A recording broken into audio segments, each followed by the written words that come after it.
From an ad executive realizing his son could memorize Rolling Stones lyrics but not maths, to a hidden animator Easter egg featuring a fully nude cartoon character, to a controversial episode nearly banned over fears it would anger Congress. Let's break down weird facts about Schoolhouse Rock. The very first fact is also the one nobody expects from a Saturday morning cartoon built to teach children their multiplication and grammar. Because hidden inside One America Rock segment is a fully naked cartoon woman standing in plain view. She appears at the close of a short film called The Shot Heard Round the World, the segment that walked kids through the opening days of the American Revolution, and she has been sitting there in the background for decades. This fact fits the Weird Facts title perfectly because Schoolhouse Rock built its entire reputation on being wholesome, clean, and completely safe for 6 to 10-year-olds sitting on the living room floor. A nude figure tucked inside that squeaky clean reputation is the exact kind of surprise that makes the show far stranger than its polished image ever suggested. And it is the perfect place to begin. The moment is genuinely easy to miss, which is almost certainly why it survived untouched for so long. It is small, it is quick, and it is buried inside a busy final shot crowded with other figures. Yet once someone points it out to you, it becomes one of those details you can never quite unsee again. To understand the gag, you have to picture the exact ending of the segment as the music swells toward its finish. As the last notes of the song play, dozens of drawn Americans from every corner of the young country gather together and slowly arrange themselves into the recognizable shape of the United States map, each person filling in the land piece by piece. Somewhere in the lower left of that map, in the region that stands for Southern California, one of those figures is a woman with no clothes on at all. She is drawn plainly and without any fuss, blended quietly into the crowd of ordinary citizens who are busy forming the outline of the nation around her, hiding in plain sight among the throng. The episode itself is earnest and proud from start to finish. It carries children through the tense year when the fighting for independence first began, and it treats the birth of the country with real weight and respect. The nude figure sits against that serious, patriotic backdrop, and that contrast between the solemn lesson and the cheeky detail is exactly what makes the whole thing so jarring. The reason this slipped through in the first place is actually very simple. Once you understand how these cartoons were made, animation in the early 1970s was drawn entirely by hand, one single frame at a time, by a small team of artists working quickly under tight budgets and even tighter deadlines. A lone figure in a crowded final shot was never going to catch the eye of a busy reviewer skimming the work. Home viewers watching on a small, fuzzy TV set in that era had almost no chance of ever spotting it either. There was no way to pause a broadcast, no way to zoom in on a detail, and no way to rewind and study a single frame the way we can today. The detail lived safely in the open, seen by millions of children and noticed by almost none of them. Only much later, when devoted fans finally gained the ability to freeze the frames and study the animation closely on better equipment, did the naked figure become common knowledge and a favorite piece of trivia? What had started as a quiet private joke among the animators slowly transformed into one of the most repeated and shared facts about the entire beloved series. This was not really a slip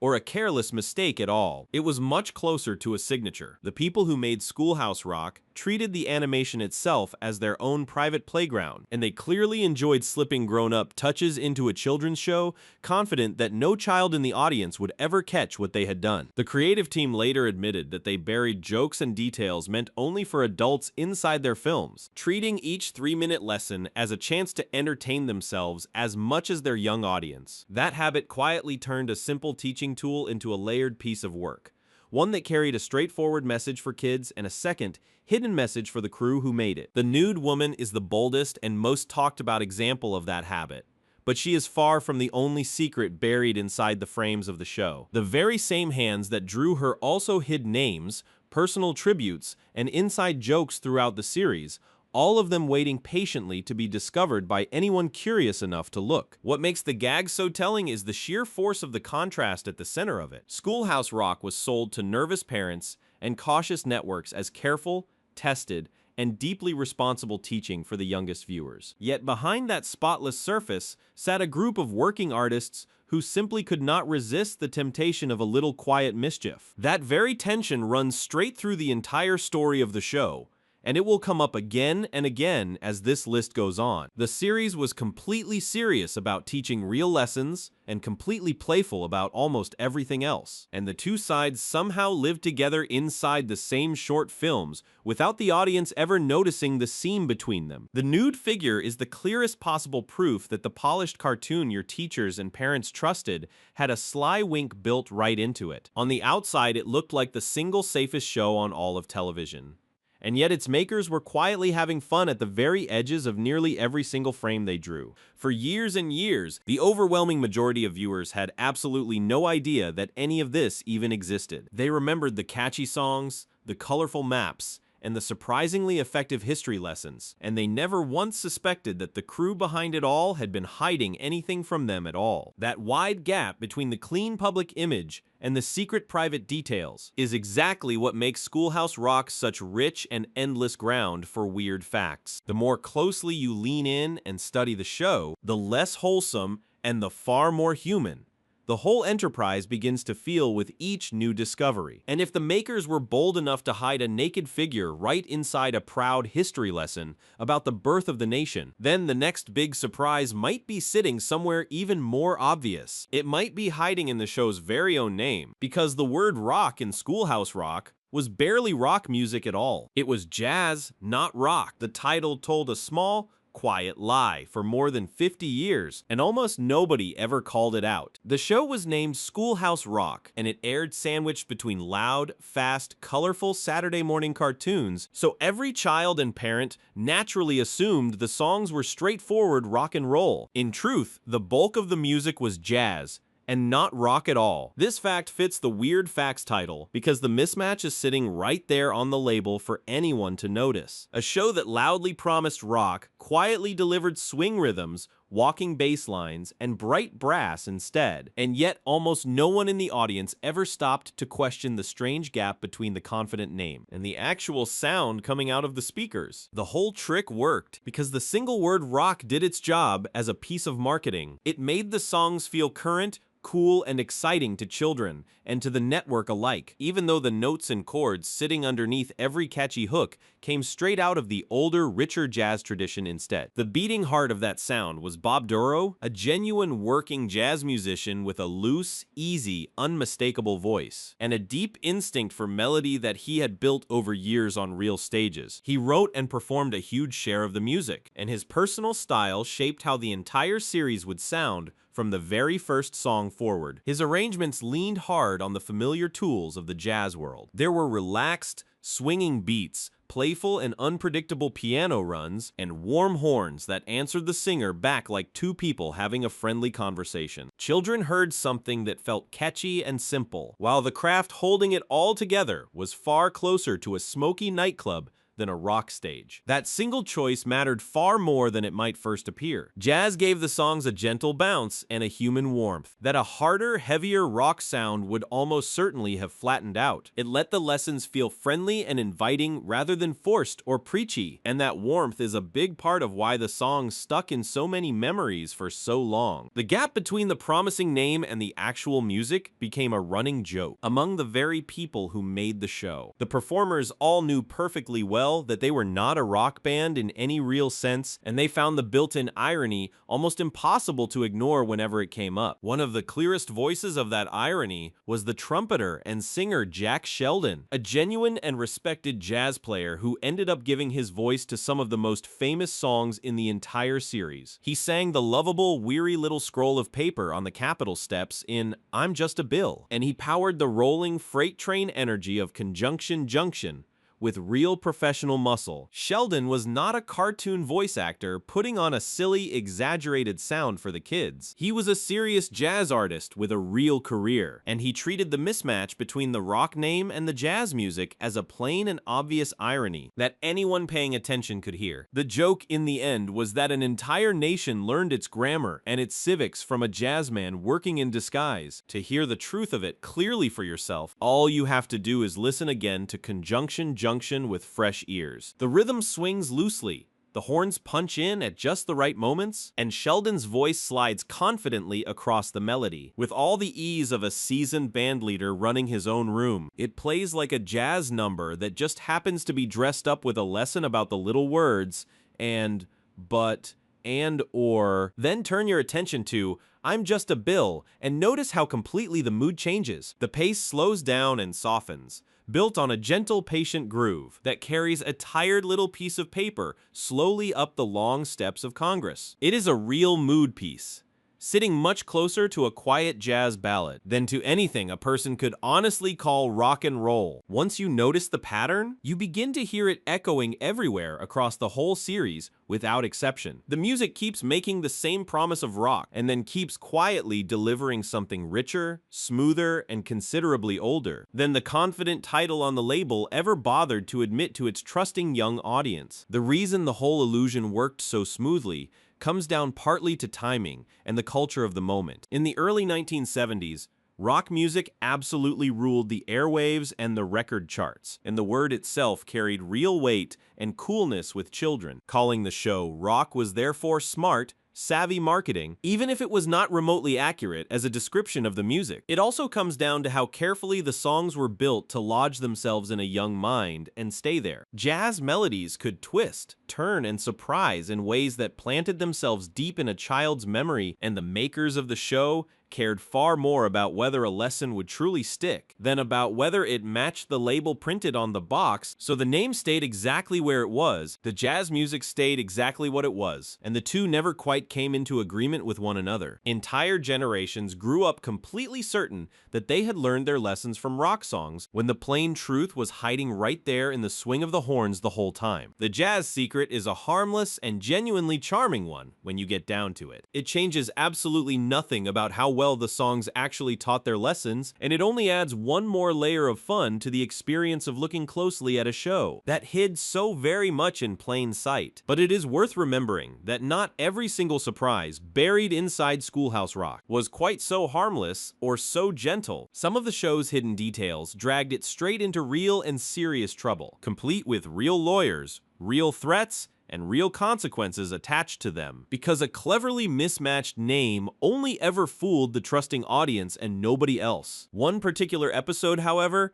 went a good deal further and borrowed a famous phrase that did not actually belong to it, and the powerful owner of that phrase turned out to be not the least bit amused by the theft. The circus lawsuit that erased an episode. Not every weird fact about this show is a hidden joke or a sly wink at the audience. Some of them are genuine legal battles, and one of those battles was serious enough to wipe an entire finished episode out of regular circulation for good. A gentle little science segment about the weather ran headlong into a trademark problem, and the quiet result was a complete disappearance. This fits the Weird Facts title because it takes a harmless cartoon about clouds, rain, and sunshine and turns it into the target of an actual lawsuit. A show made carefully for young children very rarely ends up tangled in the dense thicket of trademark law, and yet that is exactly and improbably where this particular song landed. The episode at the center of the whole mess was The Weather Show, which also carried the nickname The Greatest Show on Earth, and it turned out that this seemingly innocent nickname was the entire root of the problem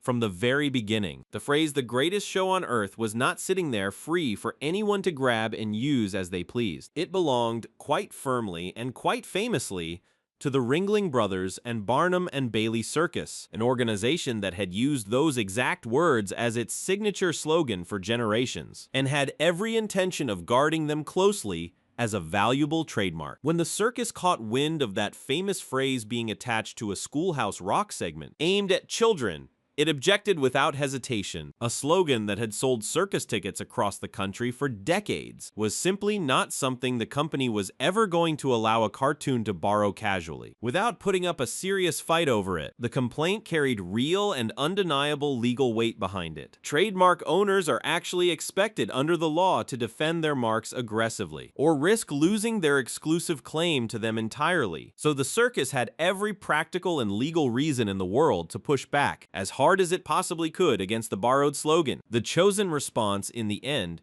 was simply to pull the episode from the air, rather than sink time and money into a long, draining legal battle. Over a single 3-minute song about the weather, the segment was removed from its regular rotation and quietly cut from many of the home video releases that followed, which is exactly why so many devoted fans today barely remember that it ever existed. For a series that took real pride in both teaching well and reaching as many children as it possibly could, this quiet retreat was an unusual and telling move. A carefully made lesson simply vanished from the lineup, held back not by anything wrong with its actual teaching, but by a legal cloud that had nothing to do with clouds in the sky. That detail is precisely what makes the whole story stick in the mind. The song about weather had done nothing educational or improper to earn its sudden exile from the airwaves. It was banished from view by 4 borrowed words, and by the powerful, protective company that happened to own every one of them. The episode did not vanish from the earth forever, but it never again returned in its original form. When it finally resurfaced on certain later DVD collections years down the line, it appeared only in a carefully changed version with the offending lyrics rewritten and scrubbed completely clean of any trace of the circus slogan that had caused all the trouble. That edit stands today as a strange and revealing little artifact of the whole affair. It means the version many newer fans have actually seen is not quite the same version. That first triggered the legal threat, and the original wording quietly became a kind of collector's curiosity, hunted down and traded among the show's most dedicated followers. So the weather song survives into the present day as a patched-up ghost of its former self. The trademark stayed firmly with the circus where it belonged, and the cartoon quietly learned to sing the very same weather lesson, using an entirely different and legally safer set of words instead.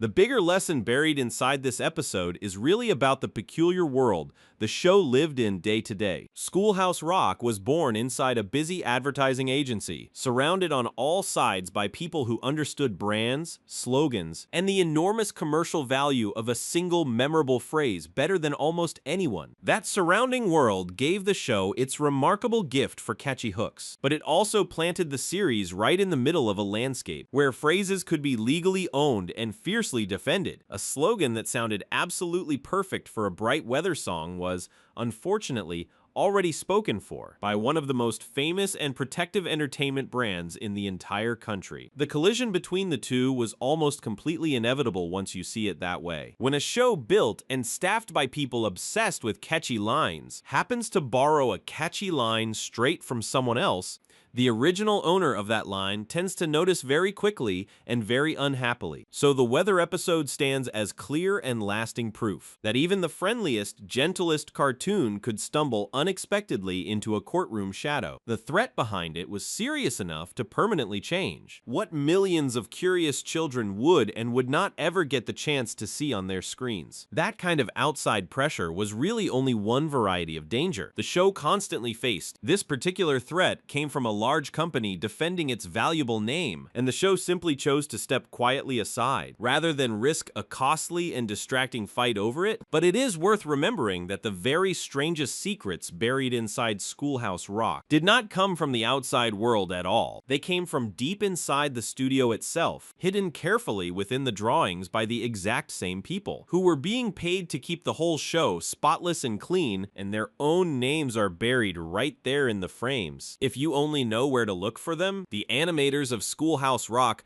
could not resist leaving their own personal fingerprints all over the show, and they hid those fingerprints in the very last place any censor or executive would ever think to look. Scattered carefully throughout the segments are private jokes, personal tributes, and the actual names of the people who sat at the drawing tables and made these little films come to life. This fits the Weird Facts title because it reveals a whole secret layer sitting quietly beneath the friendly lessons. While millions of children were busy learning about grammar, history, and multiplication, the crew was quietly and deliberately writing itself directly into the scenery of the show, one small hidden name and inside joke at a time. Once you learn the trick, the entire show suddenly transforms into a kind of treasure hunt that never quite ends. Every crowd scene, every painted wall, and every busy background instantly becomes a place where a secret name or a private message might be waiting patiently for a sharp-eyed viewer to finally notice it. The clearest and most famous example lives inside Lucky 7 Samson, a lively multiplication segment built entirely around the number 7, and its many multiples. If you look closely at the graffiti scrawled across the walls in the background of that cartoon, you begin to find little messages that were never meant to be part of the lesson at all. One of those scribbled messages reads, "Funky Phil," a playful and affectionate tribute to the segment's own director,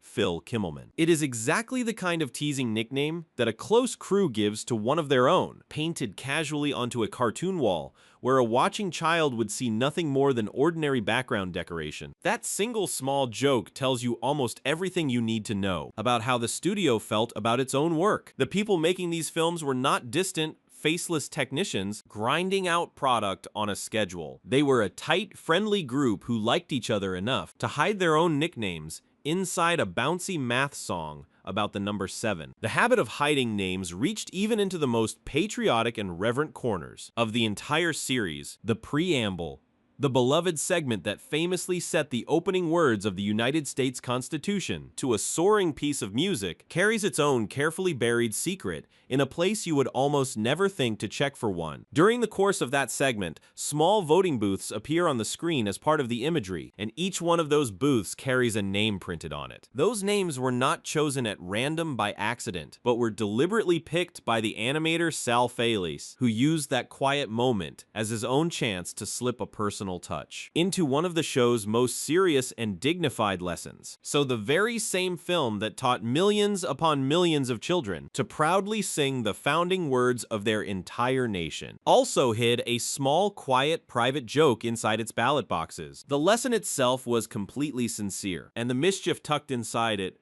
was completely real, and remarkably, both of those things lived comfortably together in the same 3 minutes of film. Even the senior leaders of the show ended up written directly into the scenery of their own creation. In The Great American Melting Pot, a warm and generous segment about immigration and the rich mixing of cultures across the country, a factory sits quietly in the background with dark smoke rising from its tall stacks. If you look at that background factory closely enough, you find a familiar name printed right on it. The smokestack reads Yohi, a clear and knowing nod to Tom Yohi himself, the talented illustrator and creative driving force who shaped the entire visual look of the series and helped run nearly every single episode from start to finish. That one small word turned an ordinary background prop into a personal signature, hidden in plain sight. The man who was responsible for so much of the show's distinctive visual style quietly stamped his own name onto a cartoon factory, leaving it there in plain view for any patient and curious viewer to eventually find and enjoy. These hidden touches were never accidents or careless bits of sloppiness on anyone's part. They were completely deliberate,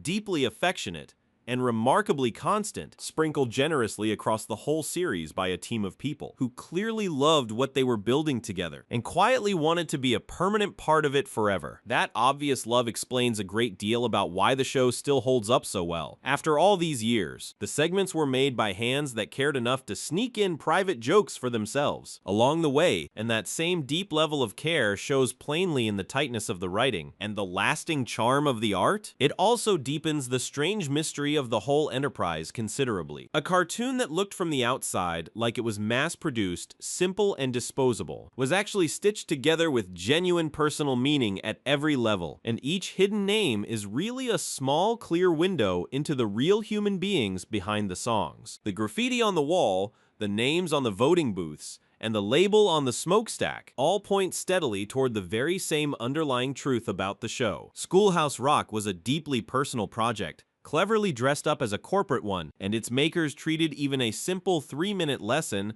like a fresh canvas for their own quiet signatures. That strong personality is exactly the thing that turned an ordinary teaching tool into something that people would still genuinely adore many decades later. Nobody bothers to hide their own affectionate nickname inside a math song about the number 7, unless they truly believe deep down that the work in front of them is worth the extra effort. Yet all of this hidden devotion passion and personal care only exists at all because the show was actually allowed to be made in the first place. And that crucial permission came down entirely to a single meeting in a single room, where two enormously powerful men decided the fate of the whole idea in a matter of just a few short minutes. A Looney Tunes legend helped buy it on the spot. Behind all the catchy songs and the cleverly hidden names sits a single moment of almost pure luck, the kind of high-stakes meeting that could easily have gone badly, and instead quietly changed the shape of television history. The entire series existed only because two enormously influential men once sat together in a room, watched a short demo,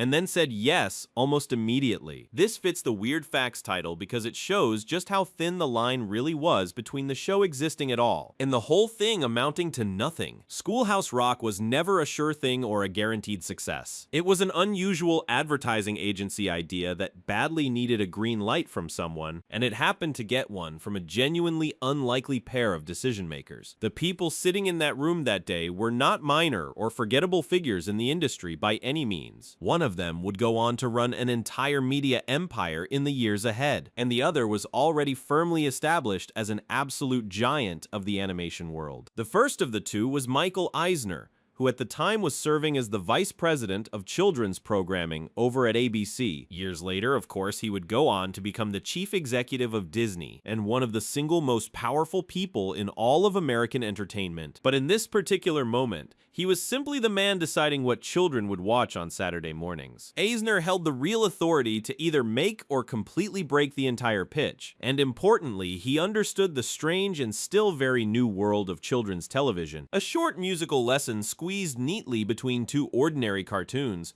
was a genuinely odd product to bring to market, and it clearly needed someone willing to take a real gamble on something so different from the usual fare. That willingness to gamble mattered enormously in the end, because plenty of ordinary executives would have flatly passed on a jazz-flavored math song cooked up by an advertising agency. Eisner, to his lasting credit, did not simply dismiss the odd little idea out of hand, and that single open-minded choice set absolutely everything else in motion. The second man sitting in on the story was Chuck Jones, widely regarded as one of the most celebrated and gifted animators who has ever lived. He was a genuine driving force behind the classic Looney Tunes cartoons, the brilliant creative mind connected to characters and comic gags that shaped how entire generations came to understand the very art of animation itself. According to the show's own history, Eisner made the decision to bring Chuck Jones directly into the pitch meeting, which meant the fragile new idea would be judged not merely by a single network executive, but by an acknowledged master of the animation craft. That decision raised the stakes of the entire meeting enormously in an instant. If a towering legend like Jones had scoffed at the demo or waved it away, the whole project might very well have died right there on the spot before it ever began. Instead, and somewhat miraculously, his presence in that room became the very reason the idea survived at all. Because the man who helped define cartoon comedy responded exactly the way the hopeful creators had dreamed he might. The demo they chose to play in that pivotal room was 3 is a Magic Number, the gentle and disarming little multiplication song that would eventually go on to open the entire series. It was warm, immediately catchy, and completely unlike anything else being pitched for the crowded Saturday morning lineup at that particular time in TV. Chuck Jones, as it turned out, absolutely loved it. His reaction to the song was strong and genuine enough that the whole idea was bought right there on the spot, completely skipping the long delays, the endless second guessing, and the committee wrangling that usually smother promising new ideas in TV long before they ever reach an audience. It is worth stopping to think about just how rare a thing that really is in the industry. A brand new and untested concept, born inside an ordinary advertising agency, sold instantly and completely because a genuine Looney Tunes legend heard a single song one time and simply believed in it. The entire future of the beloved series quietly rested on those few short minutes of music. That instant and confident yes ended up shaping absolutely everything that followed it in the years to come. Because the show was approved so quickly and so enthusiastically, the creators were given real room to build the whole thing their own way, packing it full of jazz, hidden jokes, and carefully checked lessons without constant interference from above. It also quietly set the tone for the show's strange and lasting double identity. This was a humble little project blessed and championed by a future Disney chief and an animation master, and yet it was made day to day by a scrappy team of admin who treated it like a genuine passion project. That unlikely mix of enormous corporate power and deep personal love was baked right into the show from that very first meeting. Without that generous room to work, none of the later magic ever happens at all. There are no hidden names in the graffiti, no beloved and endlessly quoted songs, and no long decades of warm nostalgia. Every bit of it traces directly back to a single demo, a single legend, and a single fast and fateful decision made in one room. That crucial green light was really only the very beginning of a long, productive, and widely celebrated run for the whole team. For years afterward, the creators produced segment after segment after segment, steadily building a rich body of work that would go on to earn major awards and lodge itself permanently in the collective memory of an entire nation. That very success, though, is exactly what makes the next fact sting all the more sharply when it arrives. When you pour that much genuine care and hard-won pride into building something truly special, you naturally become fiercely protective of it, and you tend to notice with painful clarity the moment when someone else gets it badly wrong. Because it turns out that not every single version of Schoolhouse Rock ever made its proud creators happy. One particular later adaptation of the show left them so thoroughly disgusted and offended that they went on to describe it using harsh, cutting words. You would never in 100 years expect to hear from the gentle makers of a cheerful children's show. The creators called one version hideous. For all the deep affection the show earned over the years, its own creators quietly reserved a very special and very sharp kind of anger for one particular adaptation of their work. When a brand new home video version of the series finally arrived in the late 1980s, the reaction from the people who had actually built the beloved original was not pride or warmth at all, but something much closer to open disgust. This fits the Weird Facts title because it neatly flips the story we usually expect to hear. We tend to assume that creators will loyally defend every version of their own work, no matter what. And yet here, the original founders openly and bitterly trashed a version that carried their own name on the box, and they did not hold back their true feelings even a little. The particular version at the center of all this frustration came out in the year 1987, and it was intended to carry the show to a fresh new audience through the growing world of home video. Instead of doing that gracefully, it quietly became a lasting lesson in exactly how badly a treasured thing can be repackaged by the wrong hands. This particular release was a Golden Book video edition of the show, and it came wrapped up in a brand new format that the original creative team simply did not recognize as their own careful work. It featured fresh, newly produced material that was specifically designed to frame, introduce, and present the classic old songs to home viewers watching on their televisions. The new version was hosted by the famous and genuinely talented actress, Cloris Leachman, a well-known and respected performer who was handed the specific job of introducing each of the classic segments to the audience. The real problem, it turned out, was never her fame or her ability, but instead the strange and awkward shape of what she was actually being asked to do on camera. By the plain accounts of the show's own original creators, Leachman ended up sort of half singing her way through the new introductions, delivering all the new material in an odd style that clashed badly with the tight, polished, deeply musical spirit of the beloved originals. The fresh editions simply felt weaker and clumsier than the classic songs they were meant to support. The original founders of the show did not bother to soften or hedge their strong opinions about the whole thing at all. Tom Yohe and Bob Duro, two of the absolute central figures behind the creation of the original series, spoke about the new home video with open and unmistakable contempt, rather than the usual polite, careful distance you might expect. They reportedly went so far as to call the release hideous and the complete antithesis of everything they had originally set out to do. Those are genuinely brutal and cutting words coming from the very same men whose careful, loving work had made the entire brand valuable enough for someone to want to repackage and resell it in the first place. That specific kind of raw anger really only ever comes from a place of deep love and ownership. Yohe and Duro had poured long years of their lives into making the song sharp and the lessons clean and true. And watching that hard-won legacy get dressed up in what they clearly saw as cheap new clothing must have felt very much like a personal insult to them. The genuine core of their bitter complaint was really all about standards and craft. The original series succeeded or failed entirely on the strength of its craft, on the deceptively simple idea that a 3-minute song could teach a real and lasting lesson, while somehow still sounding completely effortless and fun to a child. The new home video, in their frustrated eyes, missed that essential quality almost entirely. The freshly produced material felt to them like nothing more than lazy filler, and the strange half-sung introductions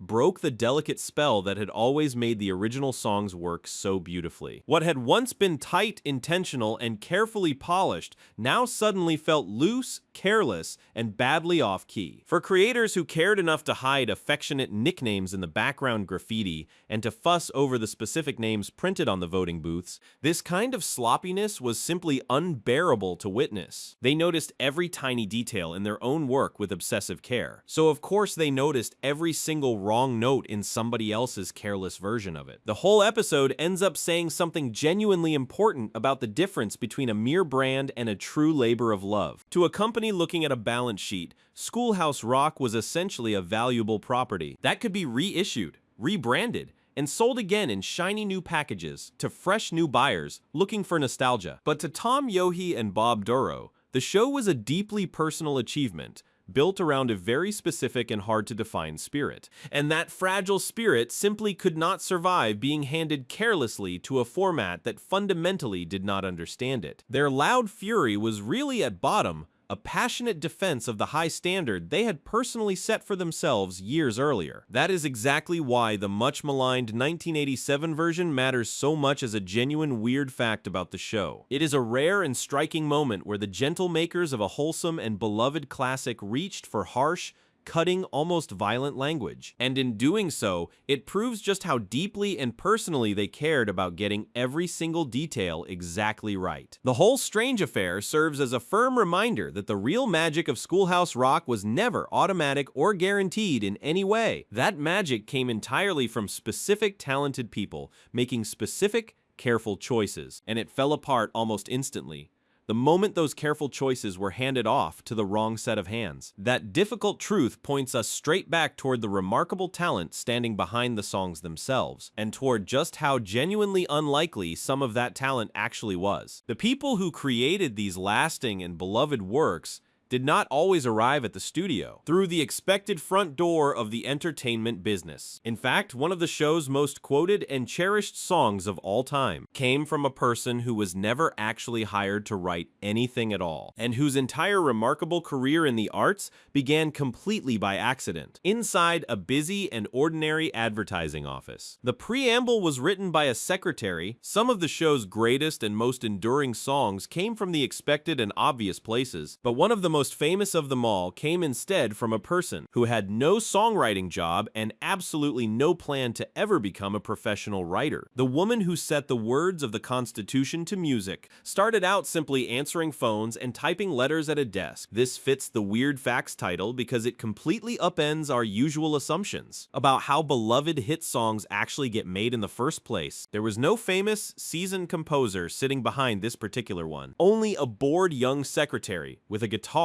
and a single lucky moment of happening to be overheard by exactly the right person. Her name was Lynn Ahrens, and her improbable path from the front desk of the office all the way to the show's permanent songbook is genuinely one of the most charming and heartwarming stories in the entire long history of Schoolhouse Rock. Ahrens worked at the advertising agency where Schoolhouse Rock was actually being produced, but her official role there had nothing whatsoever to do with writing or performing music. She was a secretary, tucked quietly into the ordinary daily routine of an office that just happened to also be busy building a genuine legend of children's television at the same time. To help pass the slow hours of the workday, she began bringing her guitar into the office with her, playing it softly during the quiet moments in a way that had absolutely nothing to do with any of her actual assigned duties. It was a small, harmless personal habit, and certainly not a calculated career move or any kind of deliberate pitch for work. That simple habit,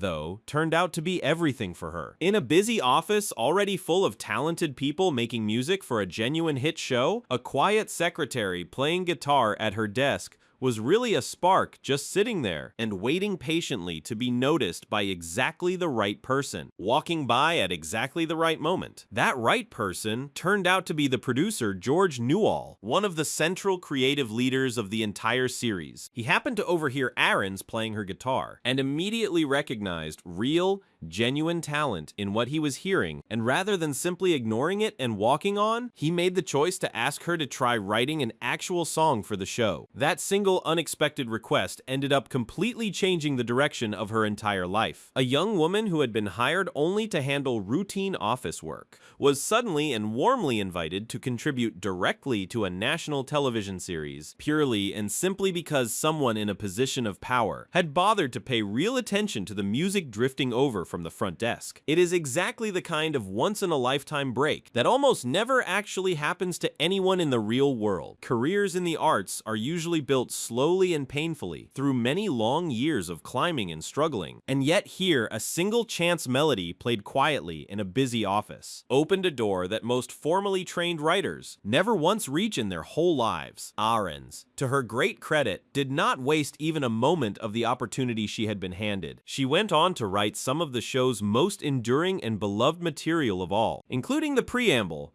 the unforgettable segment that took the opening words of the United States Constitution and turned them into a soaring song that millions upon millions of people can still sing from memory to this very day. It is genuinely worth stopping to think about the sheer scale of that one achievement. Countless Americans across many generations learned the actual founding words of their own government, not from a dry textbook or a stern lecture, but from a catchy and moving melody written by a former secretary who simply liked to bring her guitar in to work. That one song all by itself would already be a remarkable and lasting legacy for anyone to leave behind, but it turned out to be only the very beginning of the road for her. The real talent that George Newell had heard that day in the office was completely genuine and deeply lasting, and it went on to carry her far beyond the walls of that single advertising agency. Her early success at the show launched a full career that eventually reached the very highest levels of professional writing and theater. The same natural instinct that first produced a beloved little civic song grew steadily into a celebrated and honored life working in Broadway and film, all of it built directly on the very same ability that had first surfaced by accident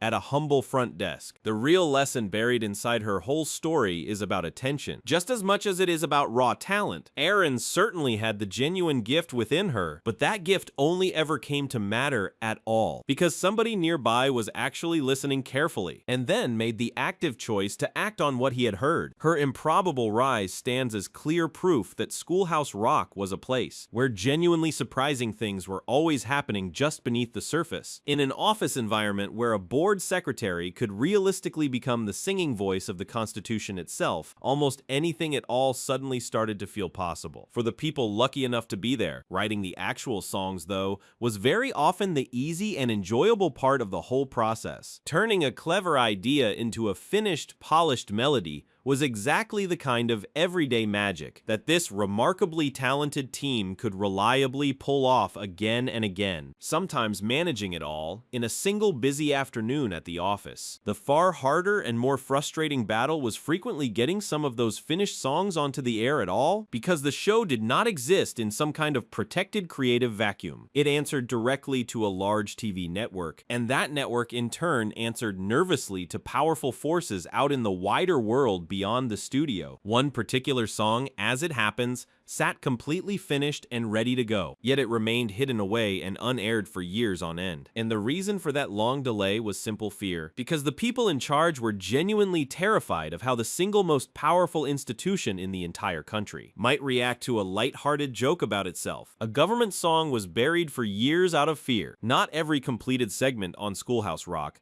actually made it onto the air right away as planned. One particular finished song sat quietly on a shelf gathering dust for years, held back from the audience, not because there was anything wrong with it, but because it was genuinely dangerous in one very specific and unusual way. The network, quite simply, was afraid of exactly who might be watching it. This fits the Weird Facts title because it clearly shows real institutional fear steering the direction of a gentle children's show from behind the scenes. A friendly little lesson about how the government actually works quietly became a genuine political risk, and that nervous caution ended up keeping the segment hidden away long after it was completely finished and ready to go. The segment at the center of all this quiet drama was three-ring government, and its only real crime was a single, simple, memorable comparison that somehow managed to make the powerful people at the network deeply and lastingly nervous about the future. The basic idea sitting behind the song was genuinely clever and wonderfully clear from the start. It set out to explain the three separate branches of the United States government to children by directly comparing them to the three separate rings of a busy circus, giving young viewers a vivid and memorable mental picture of exactly how power is carefully divided up in their country. For a teaching tool aimed at children, the whole metaphor was really quite excellent and effective. A circus famously has three separate rings all working and performing at once, and the American government similarly has three separate branches all working at once. So the shared image made an otherwise abstract and dry civics lesson genuinely easy to grasp and remarkably hard to ever forget. But that very same clever comparison also carried a hidden sting buried right inside it, calling the entire government a circus, even in a completely friendly and purely educational way meant for kids, could very easily be read by the wrong person as pointed mockery of the very officials that the whole lesson was actually trying to describe and honor. That exact uncharitable reading is precisely what ended up frightening the network so badly. According to the show's own detailed history, ABC grew genuinely worried that lawmakers would resent the government as circus metaphor and take real offense at a cartoon that appeared, at least on the surface, to be poking fun at the seriousness and dignity of their important national institutions. The underlying fear here was never really just about a few hurt feelings in Washington, though. Television networks depend heavily on the government for something absolutely vital to their survival, because their valuable broadcast licenses must be regularly renewed, and a group of angry, offended lawmakers can make that whole renewal process extremely painful and expensive very quickly. So suddenly, a simple 3-minute cartoon about civics ended up touching the network's single deepest and most sensitive commercial concern of all. A lighthearted joke that any watching child would surely enjoy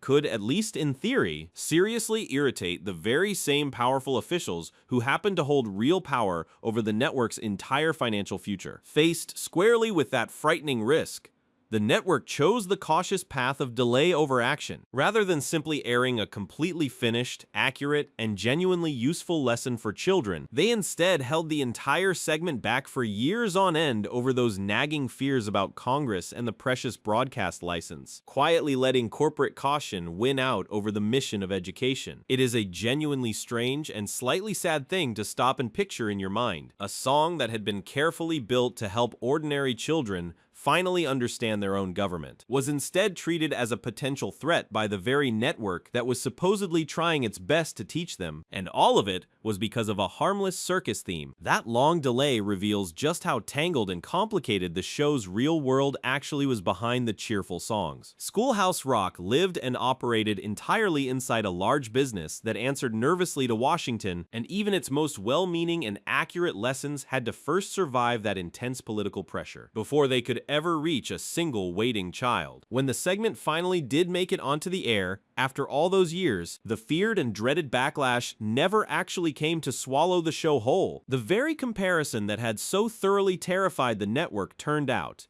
in the end, to be exactly the kind of clear, vivid, and memorable teaching that the entire series always did better than almost anyone else in television. That eventual outcome carries its own quiet and lingering irony along with it. The finished song had been effectively held hostage for years by a specific fear that never once came true in reality, and years of genuine educational usefulness were quietly lost to a supposed danger that existed almost entirely in the anxious minds of a few nervous network executives. Still, the whole episode reveals just how carefully and cautiously the show always had to walk its particular tightrope. It was busy teaching real civics to children, while remaining completely dependent on the ongoing goodwill of the very same political system it was describing, and that delicate and constant balance directly shaped what children were actually allowed to learn, and precisely when they were allowed to learn it. The strange story of the buried government song is really at its heart a story about outside power leaning heavily on a small and vulnerable creative team. The nervous network flinched badly at the mere thought of a room full of angry politicians, and a genuinely good and useful lesson ended up paying the full price for that fear. Yet deep inside the studio itself, far away from all those external corporate fears about Washington, the crew somehow kept the actual work deeply personal and intimate at every turn. They quietly filled the songs with their own private touches and signatures, and sometimes those personal touches turned out to be far closer to home than anyone in the audience ever could have realized. Because while the anxious network worried endlessly about angry strangers off in distant Washington, the actual makers of the show were quietly handing key parts of these famous and beloved segments over to the most trusted voices they knew anywhere in the world, which were the voices of the members of their own families. Behind the bright, cheerful child voices heard in some of the most famous segments of the show were not carefully hired young professional performers, but instead the actual sons and daughters of the very people making the show. The crew simply turned to their own families whenever they needed the genuine, natural sound of a real child. This fits the Weird Facts title because it means real family history is quietly baked right into these cartoons forever. When you hear certain young voices piping up in the songs, you're actually hearing the real children of the show's creators, captured and preserved forever inside the frames of a national television series that would outlive them all. The single most charming example of this lives inside a lively grammar segment devoted entirely to one of the smallest but most energetic parts of speech. And remarkably, it ends with a memorable line that a real child actually spoke into the microphone all those years ago. That particular segment is Interjections, the wonderfully energetic little lesson all about words like wow, hey, and darn, the sudden bursts of language that leap out to show surprise or strong feeling. It genuinely needed the natural, unpolished, slightly imperfect sound of real children to work. And the crew found that exact sound waiting for them right at home. Tom Yohe, the same illustrator and creative leader, whose hidden name we already found tucked onto that Cartoon Factory smokestack, brought his very own children directly into the recording booth for it. His young son and daughter both appear together in Interjections, lending their small, genuine voices to a bouncy little lesson that millions of children would grow up happily singing along with for decades. The single most memorable moment of the whole segment belongs to his daughter specifically. She is the one who delivers the very final line of the entire song. The cheerful and satisfying little sign-off, darn, that's the end. Closing out the segment with the completely authentic voice of a real child rather than any trained and polished adult actor imitating one. Yohe, as it happens, did not stop at simply casting his own two children in the show. He also stepped right up to the microphone himself to voice one of the show's great and memorable villains, which proves that the tight-knit crew was perfectly happy to perform in front of the microphone as well as draw and produce behind the scenes. In No More Kings, the America Rock segment, all about the American colonists finally breaking away from harsh British rule, a mocking, laughing, cartoonish King George looms large and menacing over the whole story. That gleefully cackling King George was in fact voiced by Tom Yohe himself, who generously gave the arrogant tyrant a delightful, over-the-top, almost pantomime villain menace. It is a genuinely delightful image once you fully absorb it. The very same man whose name was hidden on a background factory smokestack and who brought his own real children in to sing on the show also personally lent his voice to a laughing, sneering king. He kept tucking himself into his own show again and again in yet another quiet and secret way. The whole family-based approach even reached right into the music itself, and it did so through a genuinely clever little technical trick. Whenever the team specifically needed the high, quick, bright voices of very small children singing along together on a track, they did not always go out and search the city for trained child singers to hire. Instead, the resourceful crew would sometimes simply record ordinary adults, including various family members, whose voices were then carefully sped up afterward to sound convincingly like children. Playing back a normal adult voice at a faster speed naturally raised its pitch considerably, cleverly transforming a grown adult into a surprisingly believable little cartoon kid on the finished recording. That single trick perfectly captures the whole scrappy, resourceful, do-it-yourself spirit of the entire production, production. Rather than spending time and money hunting endlessly for the one perfect young voice, the team simply reached for the trusted people already standing around them, and then used a simple, clever studio effect to get exactly the childlike sound they were after. All of this quietly made the show intimate in a genuine way that the millions of watching viewers never once suspected from their living rooms. The cheerful children happily singing about grammar and multiplication were very often connected by actual blood to the very people drawing the pictures and writing the songs they were performing. That real intimacy gave the finished segments a certain warmth and authenticity that is genuinely very hard to fake with hired professionals. These were not distant, sterile products, assembled coldly by strangers on an assembly line. They were, in a very real and touching sense, closer to home movies dressed up as slick national TV, made lovingly with the actual voices of the crew's own beloved family members. It also means that the show quietly carries little preserved time capsules inside it to this very day. Somewhere deep inside interjections, a real child's voice from all the way back in the 1970s still cheerfully says, "Darn, that's the end," perfectly preserved and ready to play for as long as the cartoon itself manages to survive. The whole family touch clearly shows just how deeply personal the show truly was on the inside, made by a small, close group of people who trusted one another enough to happily hand over their own precious children to the recording microphone. But the real reach of these catchy little songs stretched out far beyond that cozy, intimate studio, and far beyond the ordinary living rooms full of watching children. The lessons packed inside them turned out to be so genuinely effective that serious grown adults working inside serious and demanding institutions actually began to take them seriously too. Because the very same catchy songs that families were happily singing together at home eventually ended up inside real government offices and inside real university classrooms, where they were used to train grown professionals who honestly should have already learned all of these basic things years and years earlier. The single clearest piece of proof that Schoolhouse Rock genuinely worked did not actually come from the children in its audience at all. It came instead from grown adults working in powerful and highly demanding professional jobs who quietly reached for these simple cartoon songs to help teach material that they were fully expected to have mastered long ago. This fits the Weird Facts title because it completely flips the show's intended audience upside down in a surprising way. A show that was aimed squarely at 6 to 10-year-olds sitting on the carpet somehow became a legitimate training tool for serious working professionals, which really says something remarkable about just how well the little songs actually taught their lessons. Two specific examples stand out clearly above the rest. One drawn from the high-pressure world of national politics, and one drawn from the demanding world of professional medicine, and honestly, both of them are a little hard to fully believe until you sit quietly with them for a moment. The political example centers squarely on the single most famous civics song that the show ever managed to produce in its entire run. "I'm Just a Bill" told the gentle, funny story of a weary little scroll of paper nervously trying to become an actual law.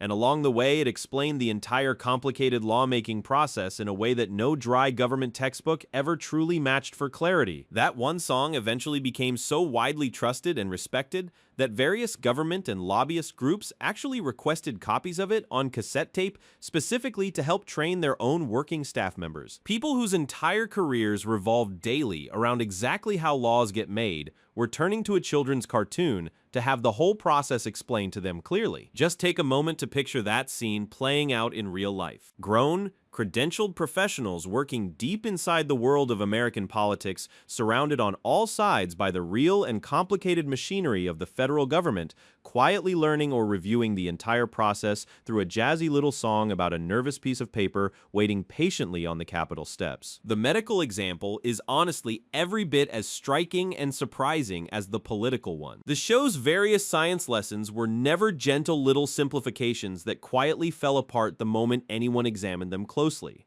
And one of them in particular proved genuinely useful at the very highest levels of professional education imaginable. The segment called Telegraph Line set out to explain the human nervous system by directly comparing it to a vast communication network busily carrying signals and messages all throughout the body. That central image turned out to be clear and accurate enough that both the University of Michigan Medical School and Columbia actually used it to help teach the nervous system to their own students. Really let that particular fact sink in for a second. Future doctors, actively training at genuinely respected and demanding institutions, encountered a simple Saturday morning cartoon as an actual part of learning how the body's delicate signals travel from place to place. The song was never a joke or a novelty to them at all. It was a genuinely useful and accurate model of a complicated system. These two stories together reveal the real hidden strength sitting underneath the entire series. The songs were carefully built by people who deeply understood how human memory actually works,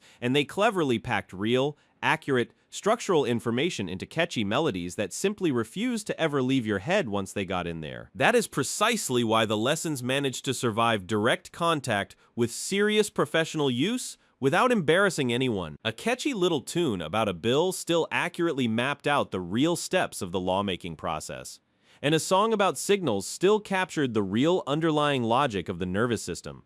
So working professionals could genuinely lean on them without any shame at all. The show had, in effect, quietly cracked a genuinely hard problem that had stumped educators for ages. It somehow managed to make complex adult subjects simple enough for a young child to grasp while still keeping them accurate enough for a genuine expert to trust, and almost nothing else in the entire world of education ever manages to pull off both of those difficult things at the very same time. There is a quiet but genuine lesson buried in here about how people truly learn and remember things over a lifetime. A dry lecture delivered from a podium tends to fade away almost immediately, but a catchy melody with a clear, vivid picture firmly attached to it can somehow stay lodged in the mind for a lifetime, ready to be recalled decades later in a sudden moment of real need. The various professionals who deliberately reached for these particular songs clearly understood that important truth about memory on some deep instinctive level. They genuinely did not care in the slightest that the useful material happened to arrive through a silly cartoon. They cared only that the information truly stuck in the mind, and Schoolhouse Rock made things stick far better than nearly anything else available to them. That is a genuinely rare and impressive kind of power. For a simple children's show to quietly hold over the world, it actually reshaped how grown, trained experts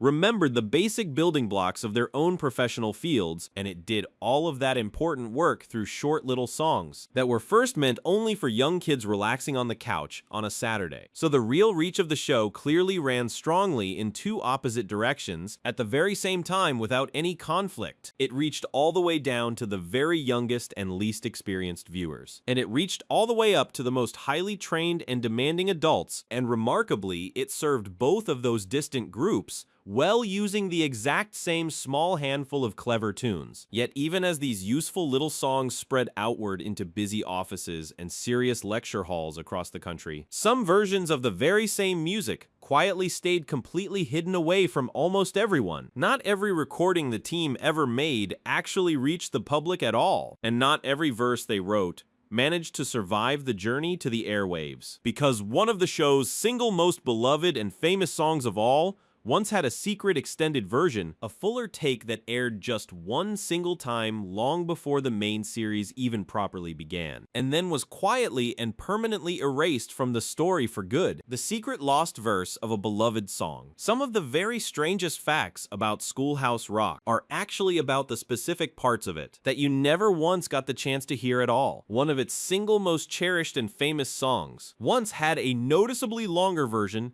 complete with a whole extra verse that aired exactly one time and then vanished completely from the historical record. This fits the Weird Facts title because it means the familiar version of the song that absolutely everyone knows and loves is not actually the whole song as it was first written. A real and substantial piece of the original was quietly cut away and discarded at some point, leaving behind a hidden fragment that the overwhelming majority of devoted fans have simply never once experienced for themselves. The specific song sitting right at the very center of this small mystery is 3 is a magic number. The same gentle and disarming little multiplication tune that would eventually go on to launch the entire beloved series in the first place. The lost material itself was an entire extended section that had been built around a fun and vivid theme. The extra verse used a lively carnival shooting gallery style to deliver its part of the lesson, giving the otherwise familiar and gentle song a sudden burst of bright, energetic fairground excitement that the standard, well-known version never carried within it at all. That particular flourish actually fit the show's deep love of strong, vivid, memorable imagery perfectly. A carnival shooting gallery is a place absolutely full of rapid motion, of numbers, and of quick-moving targets flying past, which made it a completely natural and fitting playground for a bouncy little song, all about the number 3 and its various multiples. Yet almost no one alive today actually remembers ever hearing this fuller version, because it barely managed to touch the airwaves even a single time before disappearing. It surfaced very briefly for one fleeting moment, and then quietly slipped completely out of reach, surviving now mostly as a small footnote buried in the detailed written history of the show. The single airing of the extended song actually happened well before the main series itself even properly existed. The longer version appeared on an entirely separate ABC program called Curiosity Shop, and it ran there back in September of 1971, which was more than a full year before the main series ever officially debuted on Saturday mornings. That strange bit of timing makes the whole thing feel almost like a ghost quietly reaching backward from the future. Here was a genuine Schoolhouse Rock song already reaching a real TV audience, over a full year before Schoolhouse Rock had even officially begun as a series, playing almost like a secret preview that the vast majority of watching viewers never once realized they were actually seeing. So for one brief and fleeting moment in TV history, the world at large got to see a longer, stranger, more elaborate take on the very song. That would soon go on to become a genuine beloved classic. Then that fuller take simply disappeared without a trace, and the shorter, tighter, more familiar version quietly took its permanent place in the show's history instead. The extended cut of the song sadly did not survive into the show's long and celebrated later life at all. It was never once rebroadcast on the network afterward, and was left out entirely of most of the home video releases that came along later, which is precisely why it slowly faded away into deep obscurity, while the standard version went on to become genuinely famous around the world. That quiet erasure is honestly quite fascinating when you really stop to think about it in context. A creative team already well known for cheerfully hiding secret names and private jokes throughout their work also, in a very real sense, ended up hiding an entire verse of a song, quietly letting the fuller original version slip away, while the trimmed down version proudly carried the whole legacy forward for decades. So the 3 is a magic number that entire generations know, love, and can still sing today, is really the surviving remnant of a longer and richer original creation.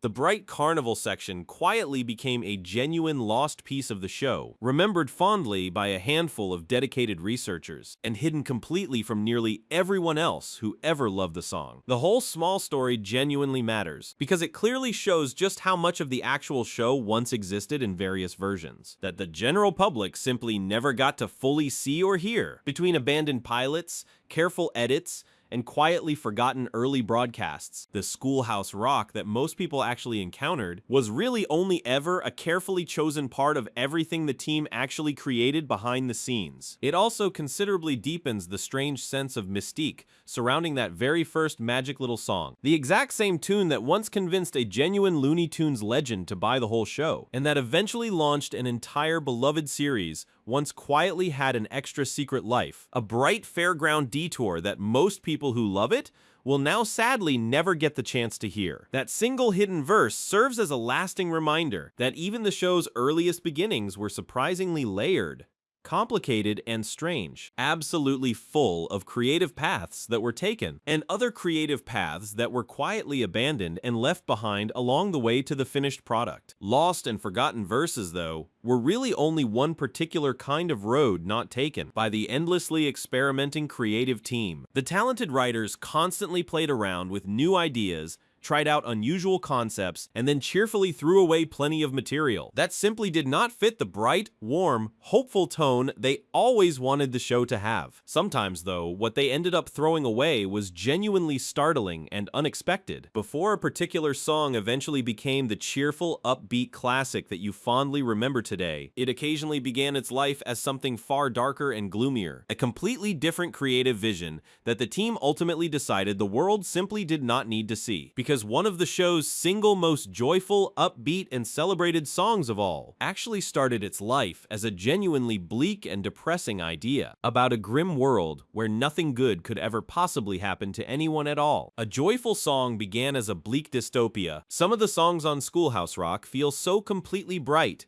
warm, and hopeful that it becomes almost impossible to imagine them ever having been any other way at all. Yet one of the very sunniest of them all actually started its life as a genuinely dark and gloomy concept. A grim and depressing idea that the writers seriously considered pursuing before they wisely chose pure joy instead. This fits the Weird Facts title, because it clearly reveals a hidden shadow version of a genuinely beloved and cheerful song. Sitting quietly behind the joyful and energetic final product was a completely different alternate path, a bleak and unsettling creative vision that would have dramatically changed the entire mood and meaning of the finished lesson. The specific song in question here is the famous grammar segment all about action words, the wonderfully energetic one that enthusiastically celebrates everything a person can possibly get up and do in the world around them. The finished, familiar version of the song is called Verb. That's what's happening, and it is honestly pure, unfiltered energy from beginning to end. It cleverly turns the simple grammatical idea of a verb into a genuine hero figure, presenting it as an exciting burst of movement and action that makes the very act of doing things feel thrilling, alive, and full of possibility. That relentlessly upbeat spirit is really the entire point of the whole thing. A verb is fundamentally all about action and movement. So the song naturally fills itself completely with motion, energy, and endless possibility, working hard to teach children that verbs are specifically the words that make things actually happen out in the wider world. It is honestly very hard to picture that particular song ever being anything other than completely joyful and celebratory. The pure celebration of action is stitched carefully into every single line of it, and that is exactly why the story of its original abandoned concept turns out to be so genuinely surprising when you finally learn about it. Before the writers eventually landed on that hopeful and celebratory approach, they seriously considered doing almost exactly the opposite thing instead. The early idea for the segment was a dark dystopia, a bleak world without any verbs at all where absolutely nothing ever happens. A frozen and empty place brought to a complete standstill by the total absence of action words. Just try to imagine that alternate version of the lesson playing out on screen. Instead of joyfully celebrating everything that verbs allow people to do, it would have grimly shown the crushing emptiness of a world where no one could ever run, jump, sing, or build anything at all. A gloomy and unsettling stillness clearly meant to teach the lesson through a sense of fear and loss. The dark concept was honestly clever in its own bleak and unsettling way. Nothing quite shows the true value of something like its complete and total absence, and a haunting world without any verbs at all would have been a genuinely memorable and effective way to teach watching children exactly why action words matter so much in their daily lives. In the end, though, the creative team wisely chose to turn firmly away from all that darkness. Rather than trying to teach an important lesson through a sense of dread and emptiness, they instead flipped the entire idea completely on its head and built the finished lesson around excitement, movement, and the pure simple fun of getting up and doing things. That single choice fit the deep underlying soul of the whole show absolutely perfectly. Schoolhouse Rock was always fundamentally about making the experience of learning feel genuinely good and rewarding, and a grim, depressing dystopia, however clever it might have been, would have clashed painfully with the warmth and hopefulness that always made the series feel so special to its audience. So the dark shadow concept was quietly set aside and abandoned, and the bright, joyful version confidently took its place instead. The song that could so easily have become a frightening warning became a genuine celebration of life, and children everywhere got a cheerful hero to sing about instead of a bleak little horror story to worry over. The whole story of the two competing versions clearly shows just how carefully and deliberately the overall tone of the show was actually chosen at every step. That relentless joy was never an accident or a lucky default setting. It was a real, conscious decision made over and over again,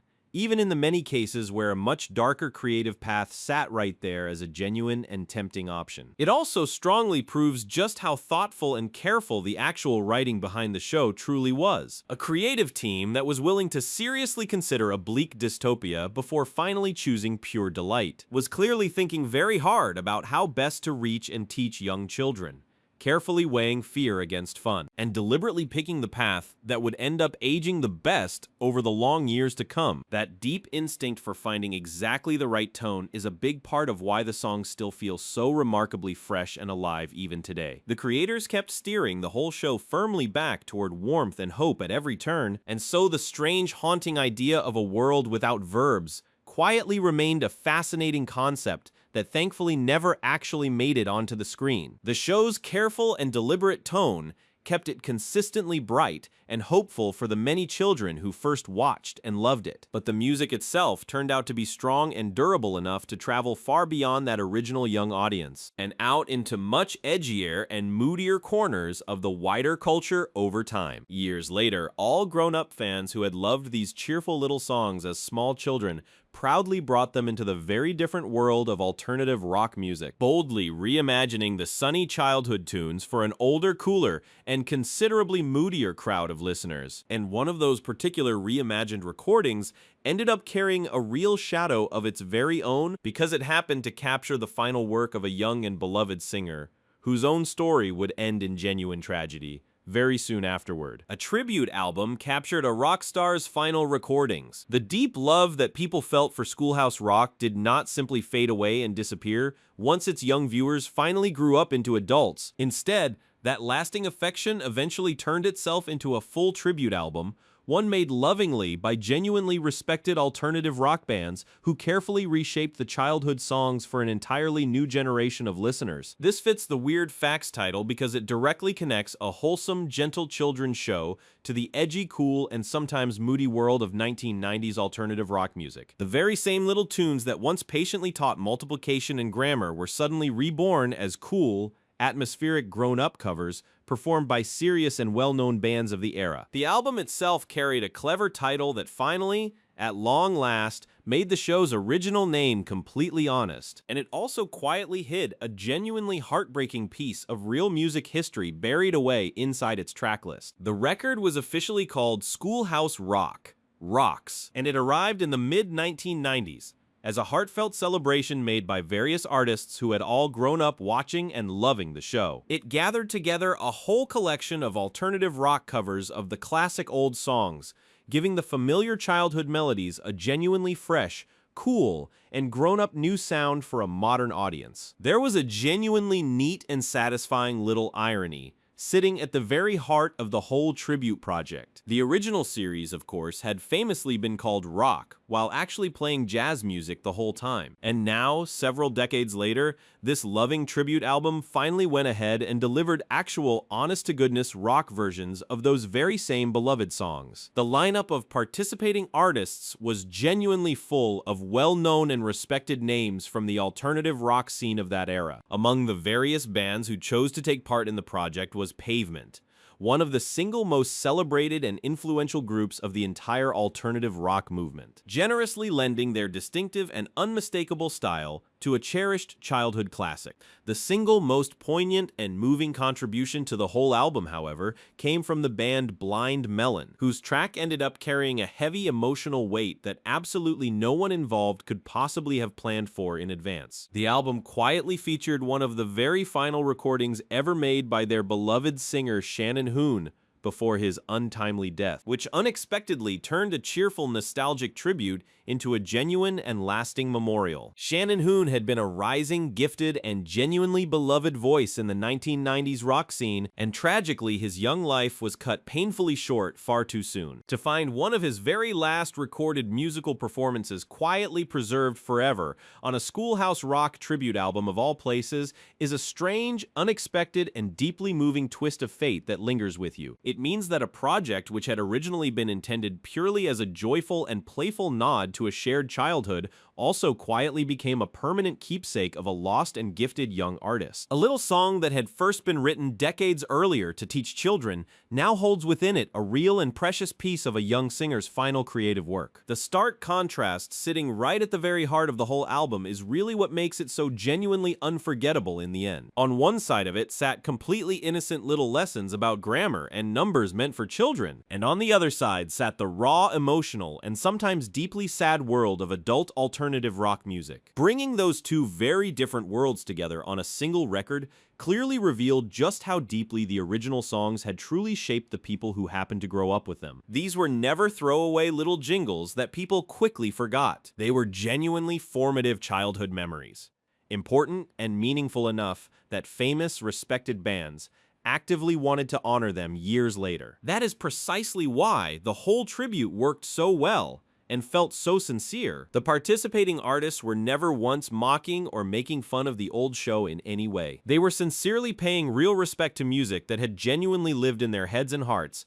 ever since their earliest childhood, and they treated all of it with obvious and genuine care. The tribute album also stands today as clear and lasting proof of the show's remarkable staying power across the decades. A humble children's series from the very early 1970s still meant more than enough to people 2 full decades later to directly inspire an entire full-length record made by an emerging new musical movement. Very few educational programs of any kind ever managed to earn that particular sort of heartfelt tribute from the culture. The simple fact that respected alternative rock bands actively lined up and volunteered to cover songs about multiplication and grammar honestly says just about everything you could ever need to know about how far the real influence of Schoolhouse Rock genuinely reached. And within that loving tribute, the unexpected presence of Shannon Hoon's final recorded work gave the entire project a sudden and unexpected depth and poignancy, quietly binding a joyful, nostalgic celebration to a real, human, and lasting sense of loss in a way no one could have predicted. The whole tribute album really shows the show at its absolute most beloved and cherished,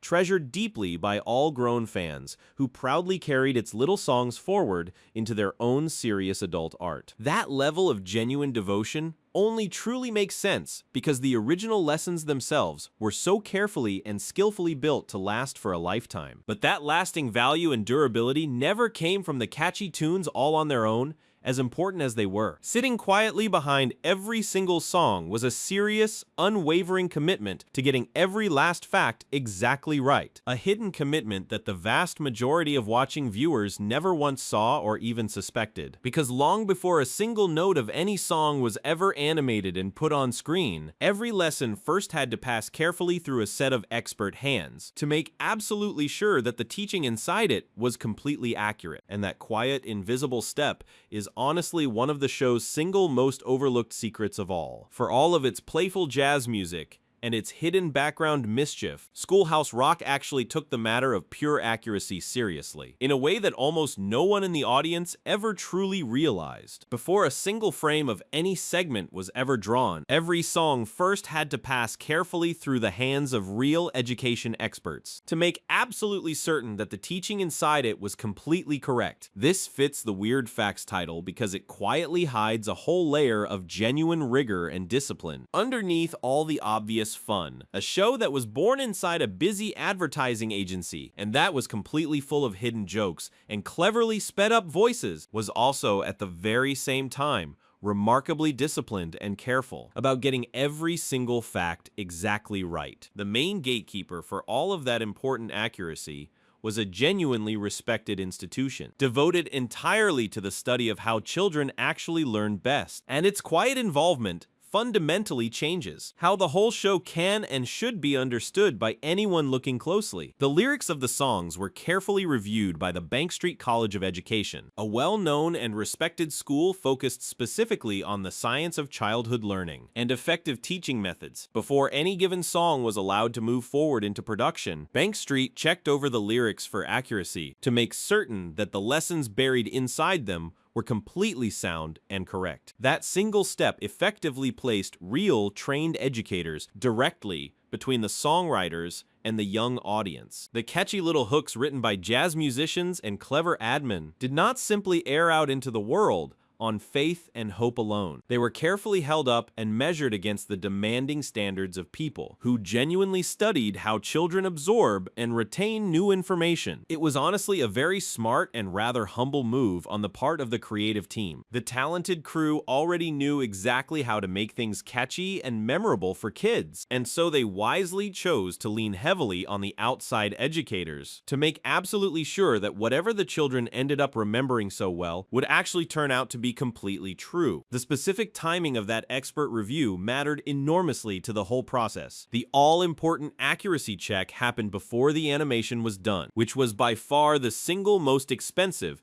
and time-consuming part of actually making each individual segment come to life on screen. Animation in that particular era was slow, painstaking, hand-drawn labor done frame by frame, so fully committing to any given lesson meant committing real money, and many long weeks of skilled work to it. Catching a factual error only after all the drawings had already been finished would have been genuinely costly, painful, and deeply frustrating for everyone involved in the production. By carefully vetting the lyrics first, before anything else happened, the team cleverly protected both their limited budget and their hard-won credibility at the same time. A song only ever earned its expensive animation once the actual facts sitting inside it had been fully confirmed as accurate, which reliably kept embarrassing mistakes from ever once reaching the screen and the audience. This careful process is really what explains why the lessons held up so remarkably well later on, even under serious pressure. The songs were never clever, little guesses simply dressed up in catchy melody. They were genuinely fact-checked lessons carefully wrapped inside music, verified for accuracy by real educators long before anyone in the public ever got to see them. That solid, invisible foundation of genuine accuracy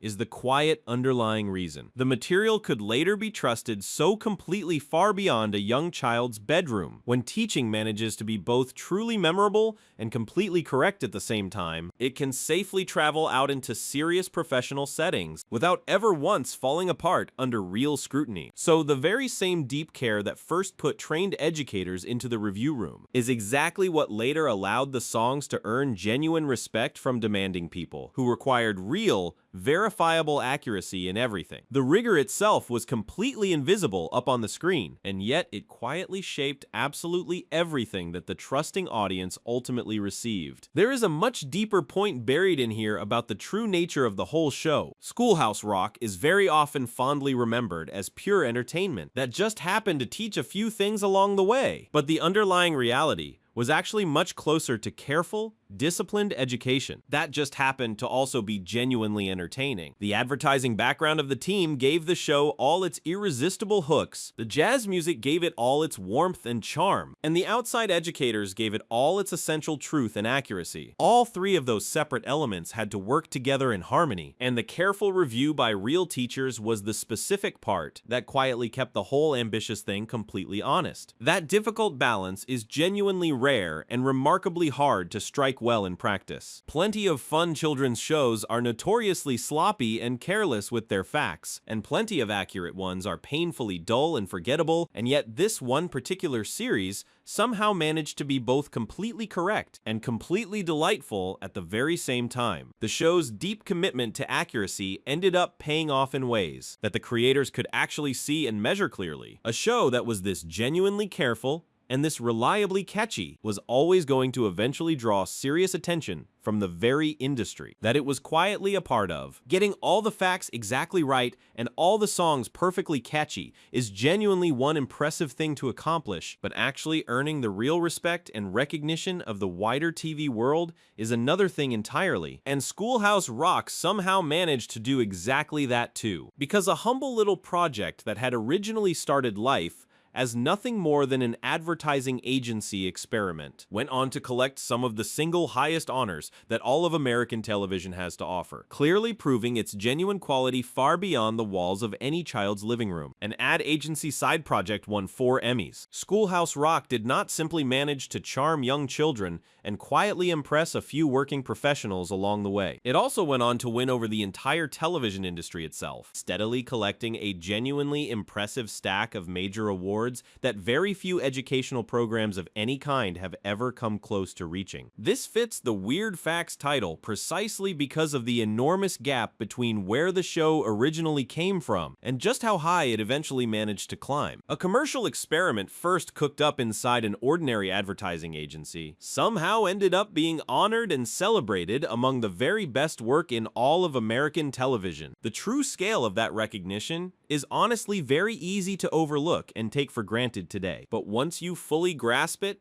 it turns the whole unlikely underdog story into something even more genuinely remarkable and improbable than it first appears. Over the full course of its long run on the air, the beloved series went on to win a total of 4 separate Emmy Awards, which are the specific honors that represent genuine excellence and achievement in all of American television. That is very clearly not some minor token of mere participation or a consolation prize. It is a real and repeated stamp of serious approval handed down directly from the industry's own demanding panel of judges. Winning such an award a single time might reasonably be chalked up to good luck or good timing, but managing to win it 4 separate times clearly points to something genuinely durable and real underneath. The show kept right on meeting the very highest professional standards year after year after year, earning its recognition not for novelty or gimmickry, but for consistent, reliable, hard-won quality. Those 4 trophies quietly placed a jazzy little math and grammar show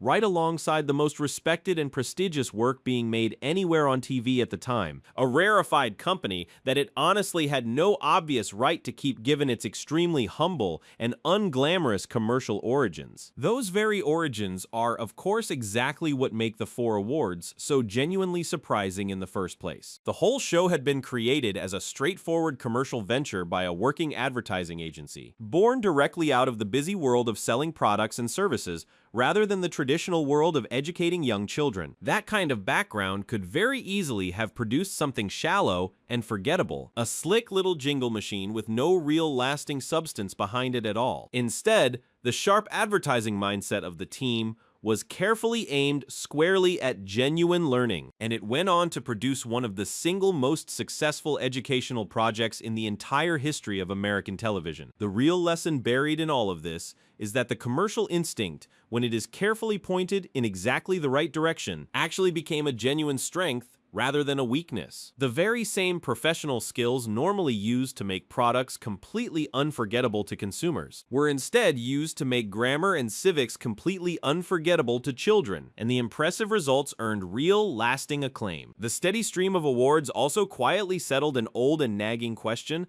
about the show's true identity once and for all. Some skeptical people might have been tempted to casually dismiss a cartoon made by a bunch of ad men as nothing more than a clever gimmick, but the repeated Emmy recognition made that easy dismissal completely impossible to sustain. You simply do not win 4 separate Emmy Awards on charm and good intentions alone. The show clearly and genuinely earned every one of them through the real craft in its careful writing, the genuine quality of its jazz music, and the obvious care poured into its accurate teaching, all of which the wider industry noticed and chose to reward generously. That hard-won recognition gave the entire series a lasting legitimacy that easily outlasted its own original era on the air. It was no longer merely a fond and fuzzy childhood memory that people happened to share. It had become an award-winning body of serious creative work, genuinely respected on its own terms, by the very people who made TV for a living. The show's real success clearly proved,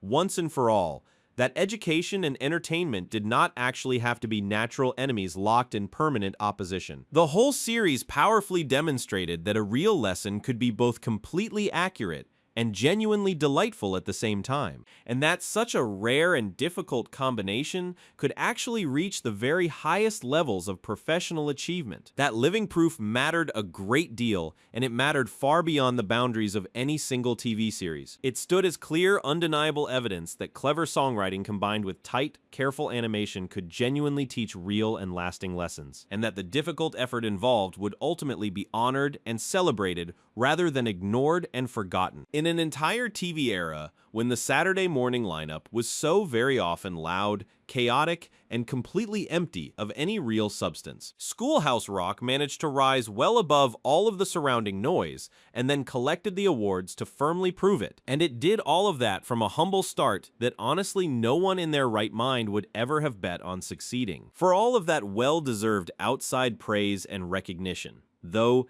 the actual people busy making the songs were very often their very own harshest and most demanding critics. Winning a shelf full of prestigious awards did not somehow magically free them from creative doubt, and the real creative process behind the show remained genuinely full of uncertainty, even at its very best moments. In fact, one of the single most cherished and beautiful songs in the entire beloved series very nearly did not survive its own creators' harsh personal judgment of it. He came genuinely close to simply throwing it away entirely, fully convinced in his own mind that it did not actually belong on the show at all, because it turns out that even a songwriter who was talented and gifted enough to help win 4 separate Emmy Awards could look directly down at a small, quiet masterpiece, sitting right in his own hands, and completely fail to see the real value of what he was holding, at least until someone much closer to him firmly refused to let it go. A beloved song was almost thrown away. Not every single classic song ever arrives fully formed and glowing with confidence from the very start. One of the single most tender and admired songs in the entire series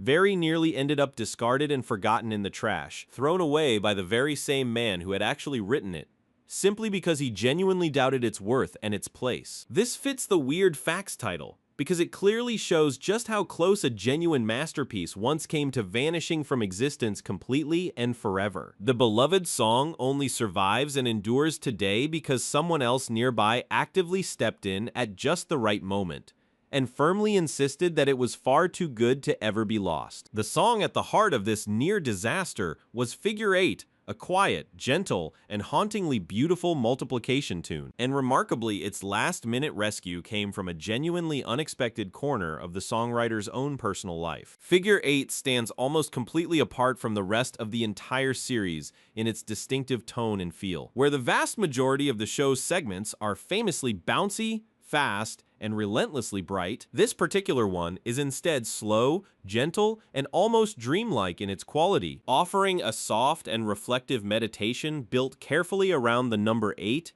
and the graceful looping shape that it makes. The song is genuinely and widely treasured by fans specifically for that quiet, unexpected beauty of it. It deliberately trades away the show's usual frantic energy in exchange for something far more delicate, patient, and quietly moving, thereby proving beyond any doubt that a simple little lesson about basic multiplication could also somehow be genuinely lovely and even a little haunting to actually listen to. Yet that very same quality of difference is exactly the thing that first made its own creator hesitate so badly about it. The song simply did not sound anything like all the others surrounding it, and so its author, the jazz musician Bob Dorough, honestly was not at all sure that such a soft, slow, and serious piece truly belonged anywhere on the bright, cheerful show he was busy building. Dorough actually came genuinely close to discarding the whole gentle melody entirely and moving on. He looked down critically at this unusual, tender, quiet little song and openly doubted its rightful place on the series, fully prepared to simply set it aside as something that did not quite fit the established format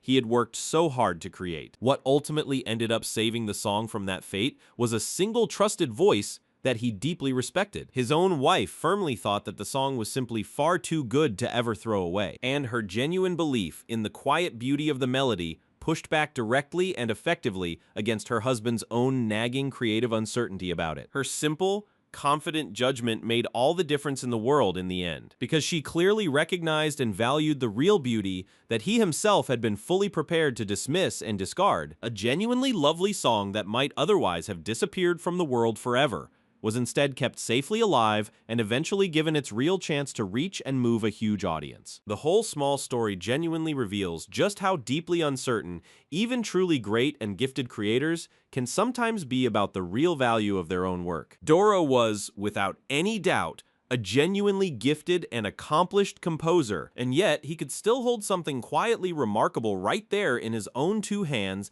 and somehow completely fail to actually see its worth. He ultimately ended up holding onto the melody, partly because some of his later songs for the show ended up underwhelming him by comparison, which made the earlier gem he had nearly discarded start to look considerably better in hindsight. What he had very nearly rejected outright slowly began to genuinely stand out to him as something rare and special after all. That is honestly a humbling and very human picture of the entire creative process at work. The talented artist responsible for so many other beloved and famous songs very nearly erased one of his single finest creations from existence, and only a fortunate mix of trusted outside faith and later personal reflection ultimately worked together to preserve it for everyone. Figure 8 now stands proudly today as clear and lasting proof that the show possessed real emotional depth as well as plenty of surface-level fun. It clearly shows that the very same talented team that was fully capable of producing a bouncy, silly grammar romp could also, when it wanted to,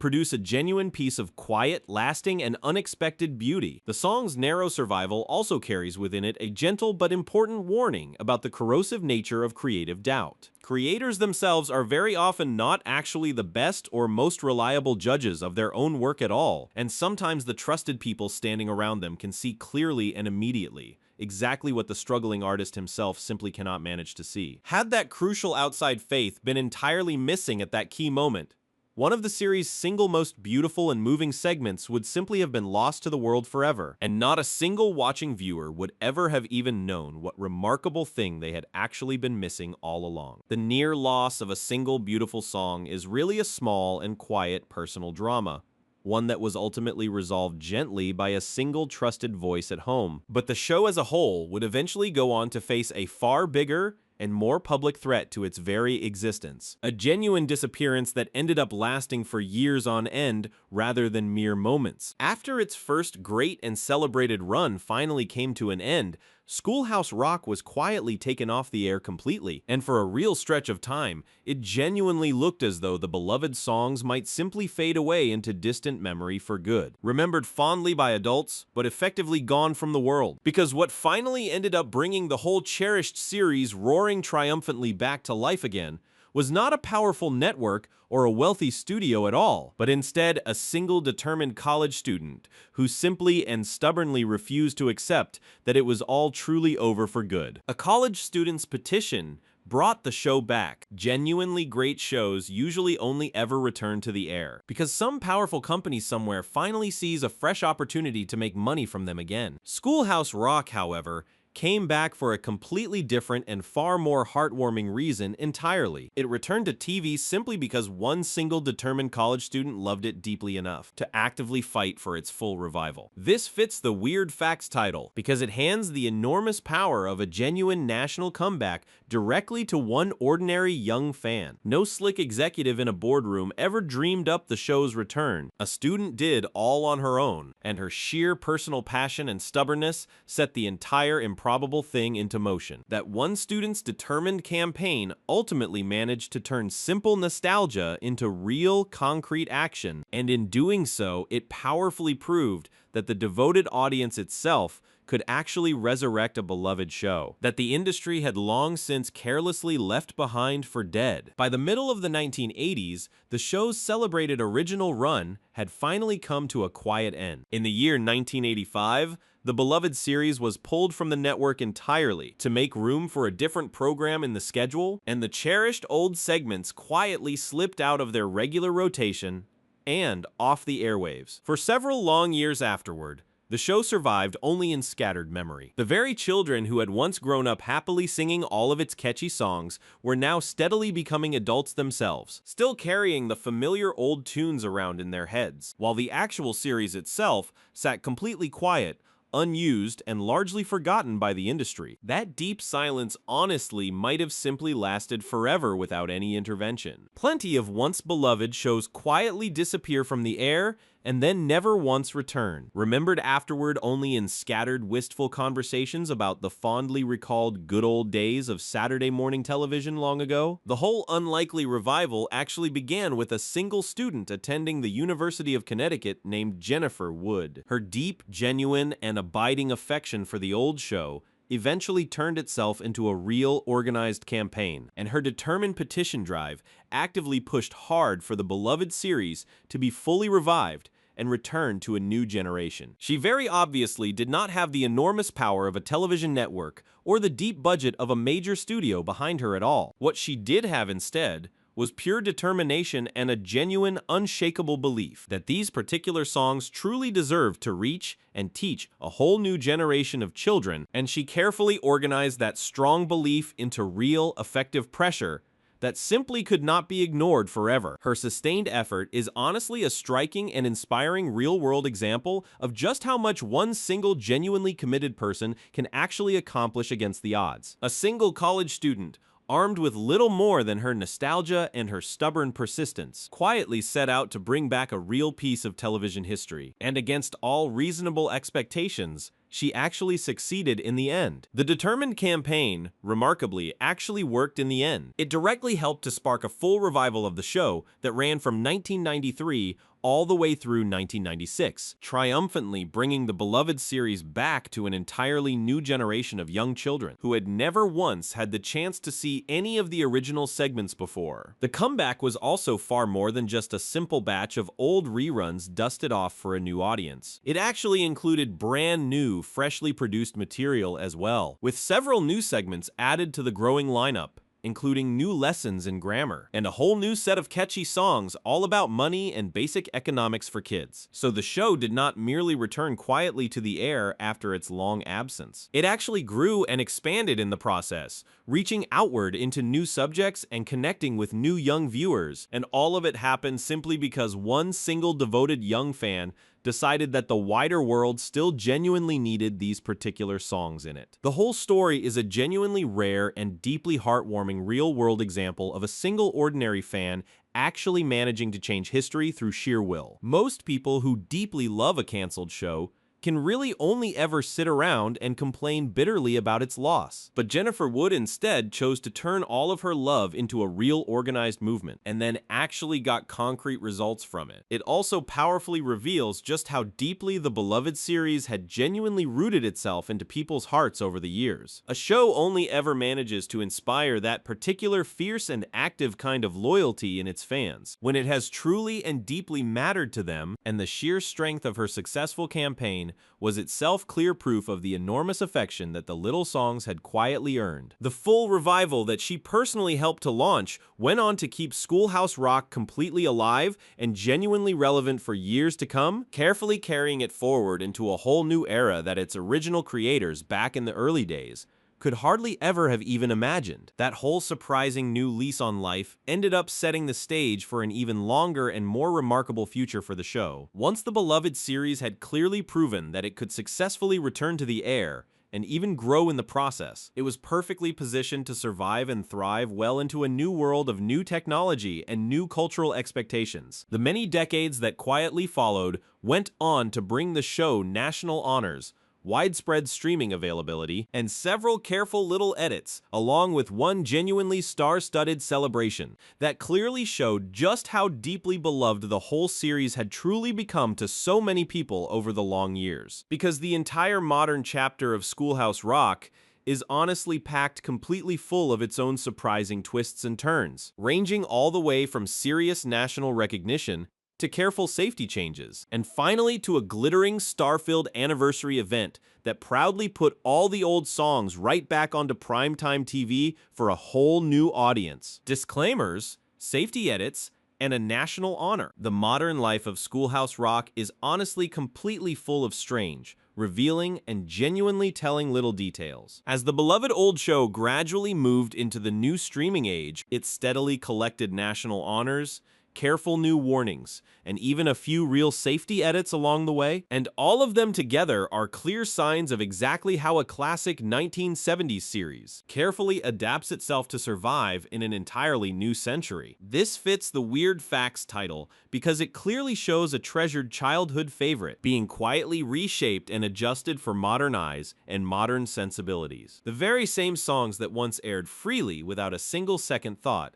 now carry disclaimers and small changes that reveal just how much the surrounding world has genuinely shifted since they were first made. Several genuinely surprising modern developments together define this most recent era of the show's long life, and taken all together, they tell the ongoing story of a beloved series that is still very much alive, relevant, and cared for today. When the beloved series finally arrived on the Disney Plus streaming service for a new generation, some of the older episodes came along with a small but notable warning attached directly to them. Certain segments now carry a disclaimer noting their outdated cultural depictions, openly acknowledging to modern viewers that parts of the older material clearly reflect the different attitudes and assumptions of a very different time in the past. That particular warning is really a clear sign of careful and thoughtful modern stewardship of the show, rather than quietly erasing the more complicated parts of the past entirely, or else simply presenting all of it without any context or acknowledgement at all. The modern caretakers instead deliberately chose to keep the old episodes fully available, while honestly flagging that some of the content has clearly aged in uncomfortable ways. It also perfectly captures a very real and ongoing tension involved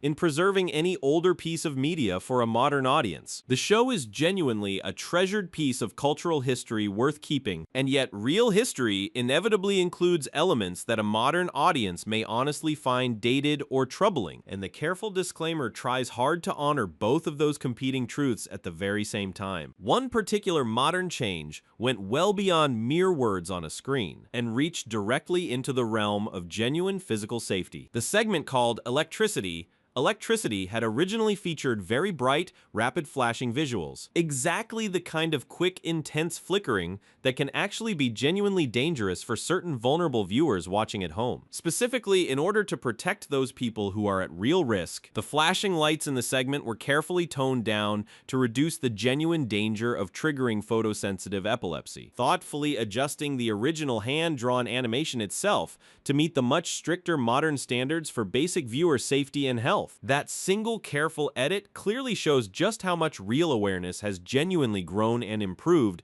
since the early 1970s. A simple visual effect that once seemed completely harmless and even exciting to everyone involved is now correctly understood as a genuine and serious health risk to some, and so the beloved old show was quietly and responsibly altered specifically to help keep its youngest and most vulnerable fans safe. Alongside all of those cautious and protective modern changes came one genuinely major and prestigious honor for the show. The show's beloved music eventually earned itself a permanent place inside one of the single most respected and important archives in the entire country, formally recognizing its real and lasting cultural value to the nation. A 1996 box set of the series was formally inducted into the Library of Congress National Recording Registry as part of the 2018 class of honorees, thereby placing these little children's songs permanently among the recordings that have been officially deemed important and significant enough to preserve carefully for the entire nation for all time. That formal induction is a genuinely serious and meaningful tribute to the show. It means that a humble set of children's educational songs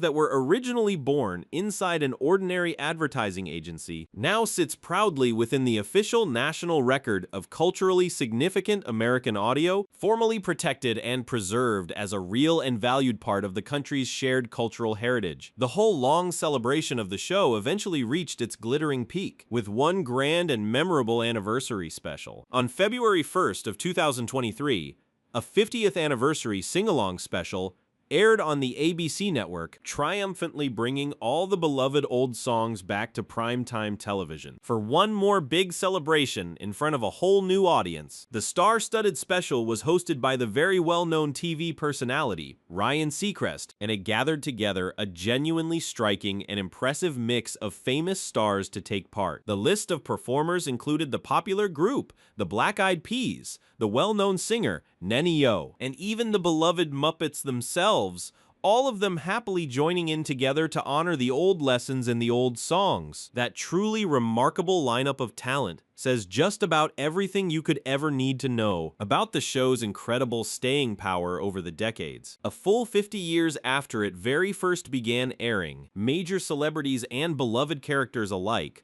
all gathered together on a national broadcast, specifically to sing along with the songs, which clearly proves that the little tunes still hold a genuine and treasured place in the wider culture, taken all together as a whole.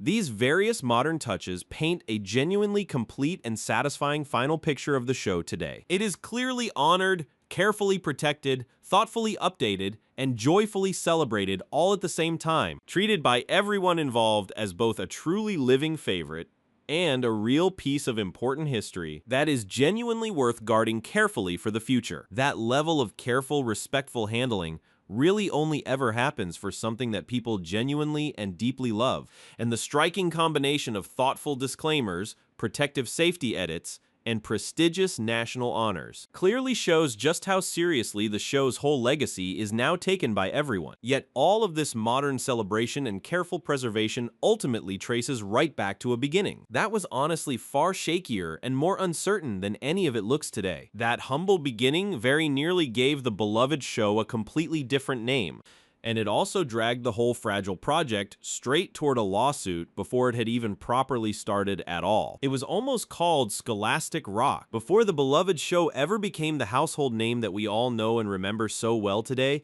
it very nearly ended up carrying a completely different name instead. And that original name, as it happens, dragged the whole fragile new project straight toward a serious legal fight before it had even truly begun to exist at all. The famous title everyone knows was really only a hurried second choice, one forced upon the creators by a genuine legal threat. This fits the Weird Facts title, because the show's very own core identity was almost something else entirely from what we know. The famous beloved name that we all instantly remember today only actually exists because the team's original first choice unexpectedly ran headlong into serious trouble with a large and powerful company. The original planned title for the whole project was Scholastic Rock, and it turned out that this one particular word, scholastic, was destined to become a genuinely serious and threatening problem for everyone involved. The team's early plan was to simply call the whole project Scholastic Rock, a name that neatly captured its core educational mission of turning ordinary school subjects into catchy, memorable little songs. It honestly sounded quite clever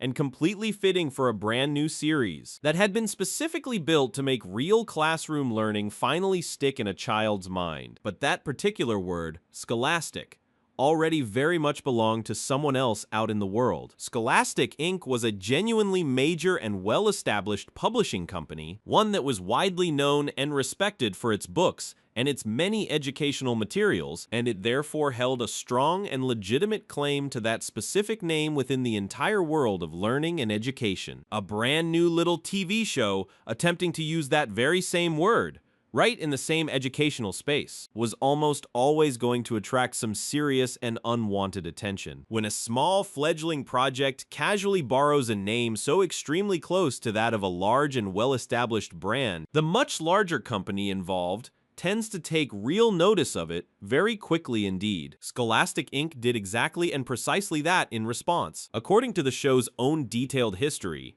the large publishing company promptly threatened real legal action through a lawyer, formally warning the show's creators against continuing to use a name so extremely close and confusingly similar to its own long-established and valuable brand identity. That formal legal threat carried very real weight and consequences behind it for the small team. A full lawsuit coming from a major, well-funded publisher could have easily buried a fragile, fledgling television project under a mountain of legal costs and endless delays long before it ever managed to reach the air even once, so the serious warning simply could not be safely ignored by anyone. Faced squarely with that intimidating legal pressure, the creators wisely chose to change the entire public name of their show. The now familiar title that would eventually go on to become genuinely famous, Schoolhouse Rock, was quickly chosen and adopted in place of the original name, thereby carefully steering the whole project well clear of any potential and costly trademark fight down the road. Yet there is a genuinely cheeky and rebellious little twist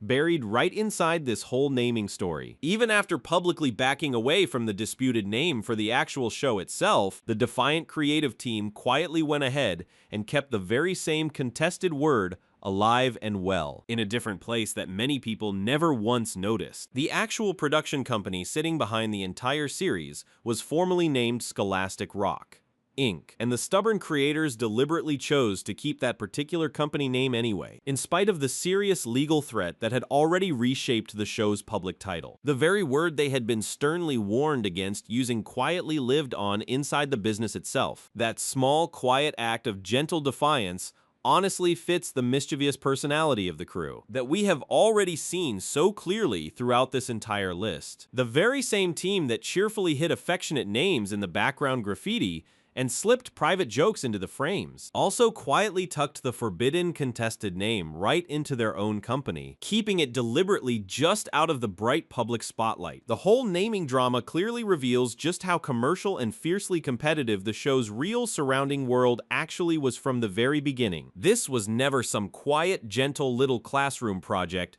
made in peaceful isolation. It was instead born directly into a busy landscape of valuable brands, protected trademarks, and watchful lawyers all standing ready to defend a valuable word at a moment's notice. That competitive commercial environment ended up shaping the beloved show at the very deepest possible level. Even well before the very first note of the very first song ever aired, the fragile new series already had to carefully navigate the exact same intense legal pressures that would later go on to pull whole episodes off the air and force careful rewrites of specific lyrics. So even the beloved and familiar name Schoolhouse Rock is itself a genuine and surprising weird fact. When you really understand it, it is really a careful compromise, one that was chosen quickly under a real legal threat. And it quietly hides a small, stubborn streak of defiance in the company name that the vast majority of the show's devoted fans never once knew existed at all. A genuine near miss with a company lawyer clearly explains exactly how the beloved show finally got its famous name, but it does not even begin to explain why the whole show ever came to exist in the first place. Behind every single fascinating fact that we have carefully covered so far sits one much deeper and more fundamental question that quietly ties the entire remarkable story together. Why on earth would a busy advertising executive ever decide, of all things, to try teaching young children their multiplication tables through catchy little songs? What could possibly plant such a strange and unlikely idea firmly into the mind of a busy practical ad man in the first place? The real answer to that deep question is honestly the single strangest and most personal fact of them all, and remarkably, it begins very far away from any recording studio or corporate boardroom. It begins instead on a quiet family vacation, in a single unguarded moment where one attentive father noticed something small that he simply could not manage to shake loose from his mind afterward. It all began with a father on vacation. The single most important fact about the entire history of Schoolhouse Rock is honestly also the most deeply human one of them all. The whole beloved series, with all of its catchy songs, its major awards, its legal fights, and its cleverly hidden jokes, ultimately exists today only because one attentive father once watched his own young son closely on a family vacation and had a single, simple, but genuinely powerful realization. This fits the Weird Facts title precisely because the true origin of an entire national institution turns out to be so remarkably small, quiet, and deeply personal in nature. There was never any grand master plan behind it, and there was certainly no formal research laboratory involved either. There was really only ever a caring parent, his struggling child, and one unexpected flash of genuine insight. That attentive father was an advertising executive named David McCall, and what he happened to quietly notice on that particular trip went on to change the entire landscape of children's television forever. McCall was a respected leader working at the advertising agency called McCaffrey and McCall, a man whose entire successful career had been carefully built on deeply understanding exactly how to make messages stick firmly and permanently in people's busy minds. That very professional instinct of his was soon destined to meet a frustrating personal problem head-on. The problem, as it happened, was his own young son. McCall watched with growing concern as his boy struggled painfully to memorize his basic multiplication tables, wrestling endlessly and fruitlessly with a set of simple numbers that simply refused to stay put in his head no matter how hard the boy actually tried to learn them. For a devoted father who spent all of his working days professionally thinking deeply about memory and messaging, that particular struggle was clearly something far more than just an ordinary homework issue to be brushed aside. It was a genuine puzzle to him, a strange and nagging gap sitting right there between what his son somehow could not do and what he somehow remarkably could do with total ease. Because that very same boy who could not seem to hold on to his multiplication tables for anything had absolutely no trouble at all with something else entirely. McCall clearly noticed that his son could effortlessly and perfectly memorize the complete lyrics of Rolling Stones songs, somehow remembering every single word of them without any apparent struggle or effort whatsoever. That stark and undeniable contrast was really the entire spark that started everything. Here was a young child who found basic math nearly impossible to retain, but who somehow absorbed complicated rock lyrics with total, effortless ease. And crucially, the real difference between the two was clearly not the boy's intelligence at all. The whole difference McCall realized was simply the music. McCall, with his sharp advertising mind always working, immediately saw the answer hiding right there inside that revealing gap. If a catchy song could so effortlessly plant a set of complex lyrics deep into a child's memory, then surely a song could just as easily plant a set of multiplication tables into that very same memory in the exact same effortless way. The full realization actually struck him hard in a genuinely unlikely place, one located very far away from any office. The whole idea reportedly came to him while he was relaxing on vacation at a dude ranch out in Wyoming, unwinding peacefully in the wide open country, when all of the scattered pieces of the puzzle suddenly and cleanly fit together in his mind at last. There is honestly something genuinely fitting and poetic about that particular setting for such an idea. The powerful concept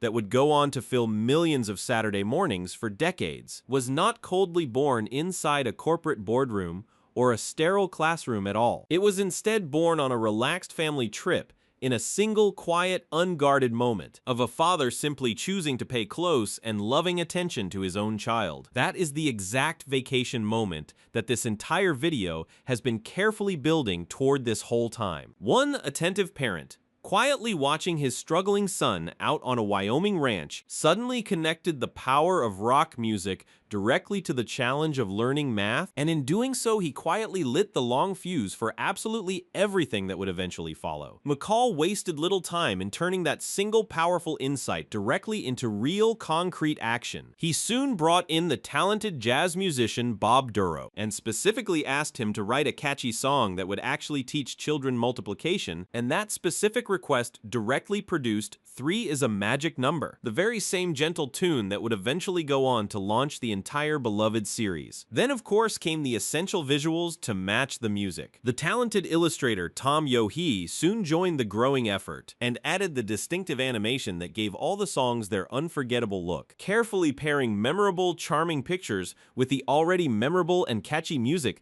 that Doro was busy creating. From that small, dedicated team, a team born entirely out of one father's simple observation, on vacation, grew absolutely everything else that we have carefully explored throughout this entire list. The jazz cleverly disguised as rock, the secret hidden names, the real lawsuits, the prestigious awards, and all the beloved songs. Every single one of them ultimately traces directly back to this one quiet personal origin. So the single greatest secret of all about Schoolhouse Rock is honestly not any hidden background joke or any dramatic legal fight after all. It is instead the genuinely tender and moving fact that the whole enormous thing really only started because one caring father simply refused to quietly accept that his own son was somehow just incapable of learning. Every single strange and surprising detail throughout this entire list, running all the way from the nude cartoon figure hidden in the national map to the secret lost verse, to the determined student who fought so hard to bring the whole show back, ultimately rests squarely on that one first quiet moment of genuine parental insight out on a Wyoming ranch. That, in the end, is exactly why the beloved songs still live on so vividly in so very many memories even today. They were all carefully built upon a simple, powerful truth